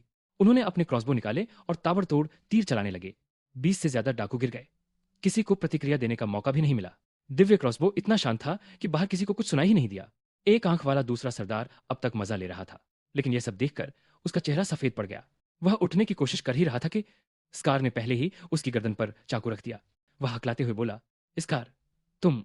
स्कार की आवाज ठंडी थी। हिलना मत, जरा भी हरकत मत करना। मुझे मजबूर मत करो कि मैं तुम्हें चोट पहुंचाऊं। दूसरा सरदार इस बात पर यकीन ही नहीं कर पा रहा था। उसने पूछा, मैं कौन हूँ? क्या हम सैनिक हैं? स्कार ने उसे सच्चाई बता दी। हम डोंगपा गांव से थे, वही गांव जिसे वो खत्म हुआ समझ रहा था। उसके चेहरे पर हैरानी साफ दिख रही थी। स्कार ने उसकी जांघ में चाकू घोंप दिया और उसे घुमा दिया। वो आदमी दर्द से चीख उठा। स्कार ने उसे आदेश दिया कि सभी डाकुओं को सभा कक्ष में इकट्ठा करे। पहले तो उसने मना किया, लेकिन दर्द ने जल्दी ही उसकी हिम्मत तोड़ दी। पीछे क्रॉसबो ताने हुए उसने सबको इकट्ठा होने का संदेश भेज दिया। डाकुओं को यह अजीब लगा, रात में अचानक बैठक क्यों? लेकिन वे सब आ गए। जैसे ही वे पहुंचे, दूसरे सरदार ने उन्हें हथियार नीचे रखने का आदेश दिया। उसने कहा, यह बड़े सरदार का हुक्म है। कोई भी बड़े सरदार की बात टालने की हिम्मत नहीं कर सकता था। जैसे ही सबने अपने हथियार रख दिए, मैंने इशारा किया, मिलिशिया, दरवाजे बंद करो। दरवाजे जोर से बंद हो गए। मेरे लोग ऊपर की ऊंचाई पर घेरा बनाकर खड़े हो गए। उनके क्रॉसबो नीचे खड़े डाकुओं पर तने हुए थे। अब डाकुओं को समझ आ गया कि क्या हो रहा है। वे गुस्से से चिल्लाने लगे, ये क्या है? तुम गांव वाले हमारी चुनौती कर रहे हो? जैसे ही मुझे मेरा हथियार मिलेगा, मैं तुम सबको टुकड़े टुकड़े कर दूंगा। वे अपने हथियार लेने की तरफ दौड़े। हिम्मत तो थी उनमें, ये मानना पड़ेगा। फंसने के बाद भी उन्होंने हार नहीं मानी। लेकिन तभी क्रॉसबो चल पड़े। तीरों की बारिश होने लगी। पहला डाकू गले में तीर लगते ही गिर पड़ा। दूसरे के हाथ में तीर लगा और वो चीख उठा। तीसरे के सिर के पास से तीर निकला और वह डर से वहीं बैठ गया। धीरे धीरे और लोग गिरते गए। जमीन खून से भर गई। मैंने उन्हें आवाज दी, तुम्हारे पास कोई मौका नहीं है। अभी आत्मसमर्पण करो, नहीं तो मर जाओगे। वे फिर भी लड़ते रहे, गालियां देते हुए, हथियार ढूंढते हुए। लेकिन अब कोई उम्मीद नहीं थी। एक एक करके वे गिरते गए। आखिर में जो बचे उन्होंने हार मान ली। उन्होंने हमारी फेंकी हुई रस्सियां उठाई और खुद को बांधना शुरू कर दिया। मैंने पूछा, क्या बाहर किसी को आवाज सुनाई दी? नहीं। अच्छा है, अगला कदम होगा बड़ा सरदार। लेकिन मुझे अगला कदम उठाने का मौका ही नहीं मिला।